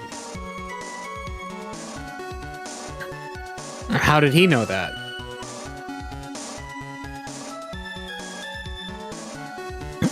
And the blackmail letter, the victim likely just mistook the color of the jewel. Sorry, therefore all the evidence points to that poor boy. See, this is, well, why would the killer sound? Well, the reason the killer sounded the alarm was to frame the guy who he knocked out, but that's assuming there's 3 people there, which we know has to be the truth. This one, though, Mr. Delight was wearing his mask-to-mask outfit, which is why he left no prints. What actually happened is they were both wearing mask-to-mask outfits. Nobody knew Delight was wearing a mask-to-mask outfit until earlier. He was not in this trial to hear that. That is the contradictory statement. It has to be. So here we go. Mr. Atme, about this last remark. You still don't get it, do you, trite? This isn't the time to be pressing the witness on every little statement. I'm afraid you're the one who still doesn't get it, Mr. Godot. What? Mr. Atme, it seems you have finally admitted that you were in the CEO's office on the night of the murder. How can you say that? Let's review your testimony, shall we, Mr. Atme? The button did not have any fingerprints on it. Why? Mr. Delight was wearing his mask-to-mask outfit, is that correct? Indeed! That's what I said! My deductions are absolutely foolproof. More like your deductions prove that you're a fool. I'm sorry? Whatever do you mean? For some reason, I'm starting to get really thirsty. When exactly did we learn the fact that Ron Delight was dressed as mask-to-mask when he went to the scene of the crime? That was, It was just a few hours ago. Back when my 6th cup was looking at me with a cold stare. Huh? Oh, yeah, he never mentioned it right up until that point. Yep. That's right, the defendant had yet to tell anyone else this fact before this morning. Therefore, the only people who should know this are those who had been watching this trial. Do you understand now, Detective Atme? There's no way that you should have known about that. Got it. You were in the next courtroom being tried as mask-to-mask. So then, enlighten us. Just how did you know about that piece of information? Well... Come on, this detective must have known about it. He probably had plenty of chances to find out beforehand. And it's those chances that I want to discuss next. That night, Mr. Delight was wearing his mask-to-mask outfit. There is one and only one way for Detective Atme to have found that out. Only one? One way, you say? Please recall, if you will, Mr. Delight's testimony. When he entered the office, suspicious shadow. Yeah.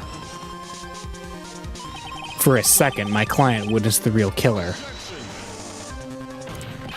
But Mr. Delight never saw his attacker. So there's no way to tell whether or not the real killer was Luke Atme. It's with that statement that I'll turn this case on its head. Just what are you implying? Mr. Delight saw the real killer, correct? Now, if you turn that statement around, it stands to reason that the real killer had also seen Ron Delight. Impossible.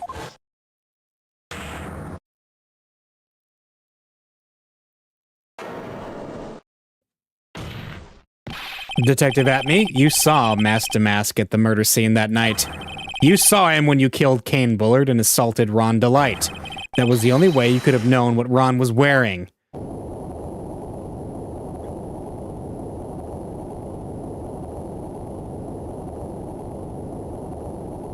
What?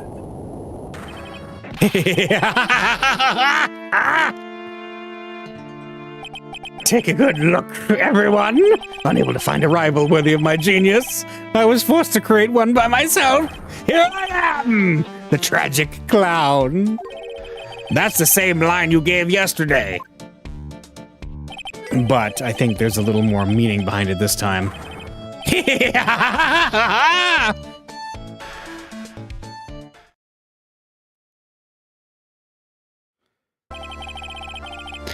What an awfully complicated incident.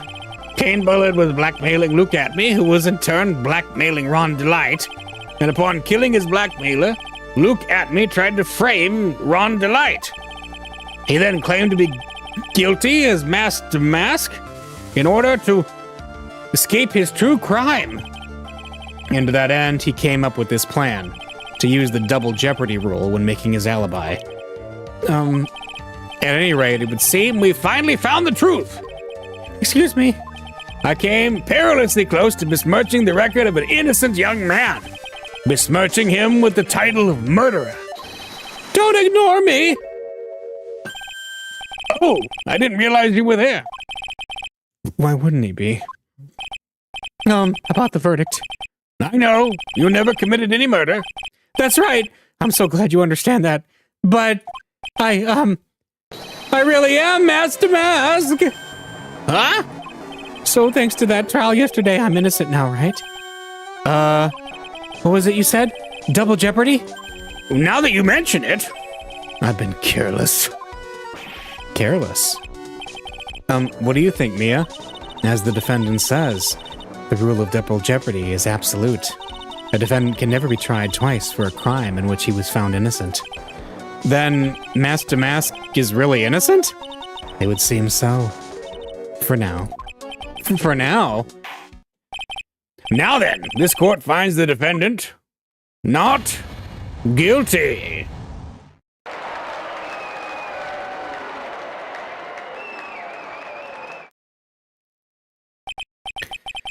Boy, this is really lucky. Wait, this isn't so good after all. You see, the thing is, I still am Master Mask after all. October 14th, 3:35 p.m. District Court, Defendant Lobby Number 4. You did it, Phoenix. Thanks, Mia. It's been a long time, hasn't it? Yeah, it's because Maya doesn't call on me much these days. Oh? I'm just joking, Phoenix. Don't take everything so seriously. But on the other hand, Maya, she seems kind of torn these days. You mean about becoming the master of the Crine Channeling School? Becoming the master means saying goodbye to our mother, Misty Faye, right? Watch over her, will you, Phoenix? Of course. Well then, see you around. Mia. Mr. Wright. I don't know what to say. Congratulations, Mr. Delight. Thank you so much. No, wait. Nothing really matters anymore, though, now that all of this has happened. Come on, just be happy already. Maya. You've been cleared of the murder charges and got off as Master Mask to boot. But in exchange, I lost everything. Huh? What do you mean? Stealing security information from KB Security. Becoming Master Mask. I did it all for one reason. For her. You mean your wife, Desiree? She hates criminals more than anything. Now, come to think of it, she was once held hostage by some robbers, wasn't she? She always said how she hated sneaky criminals. I knew that, but once I got fired from KB Security and lost all the money I had, she wouldn't have had any reason to stay with me. I thought she would leave me for sure. So that's why you became Master Mask? Yes, but it's all over now. A broken bowl can never be put back together. That's not true, right, Nick? Right. Really? Can we go back to the way things were? You'll be fine, and Nick can prove it. I can? I kind of wish you would check with me first. Mr. Delight, even if a bowl is broken, there's always a way to put it back together. Oh, I know what this is. The urn. Yeah. The sacred urn? Desi was the one who found this. Desiree, your wife. She's always believed in you, Ron. That's why you'll be fine. You don't have to worry about anything. There you are! Miss Delight. You did it, Ronnie. You're innocent. I'm so happy. Thank you. I appreciate that, but, I suppose you don't want anything more to do with me, do you? Ronnie, why didn't you talk to me about what was going on? I had no idea you'd quit KB Security. I never imagined that you were really masked to mask either. Miss Delight, what are you going to do now that you know? You're not going to really leave him, are you? Come on, it's obvious, isn't it? How could I ever let a wonderful man like him get away? After all, my bike's really fast, so that fast there's no way he could ever get away. But didn't you say that you hated criminals? Oh, I only hate people who act all cowardly and sneaky, like that detective. I see. My Ronnie went and declared his crimes before he committed them like a man. I just love a man who's so chivalrous. Oh boy. Chivalrous? I knew I was right about you. Every day I spend with you is filled with thrills and excitement. Desiree. You really do love Ron, don't you? Nicky boy. Yes? I'm really glad I asked you to defend my Ronnie. Thank you so much. I'll never forget what you've done for us. Oh, well, take care of yourself. You too, Nicky boy. Yeah, I can feel my face going red. Mr. Nick, Mystic Maya, congratulations! Talk about bad timing. Mr. Nick, how could you? With another man's wife, in front of Mystic Maya. No, you've got it all wrong. I'll never forgive you. Never, ever.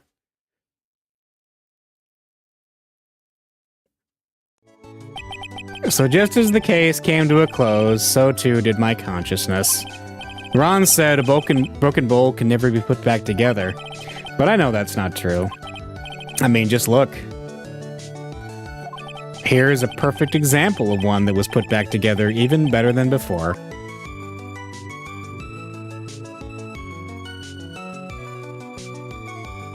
The end of the stolen turnabout.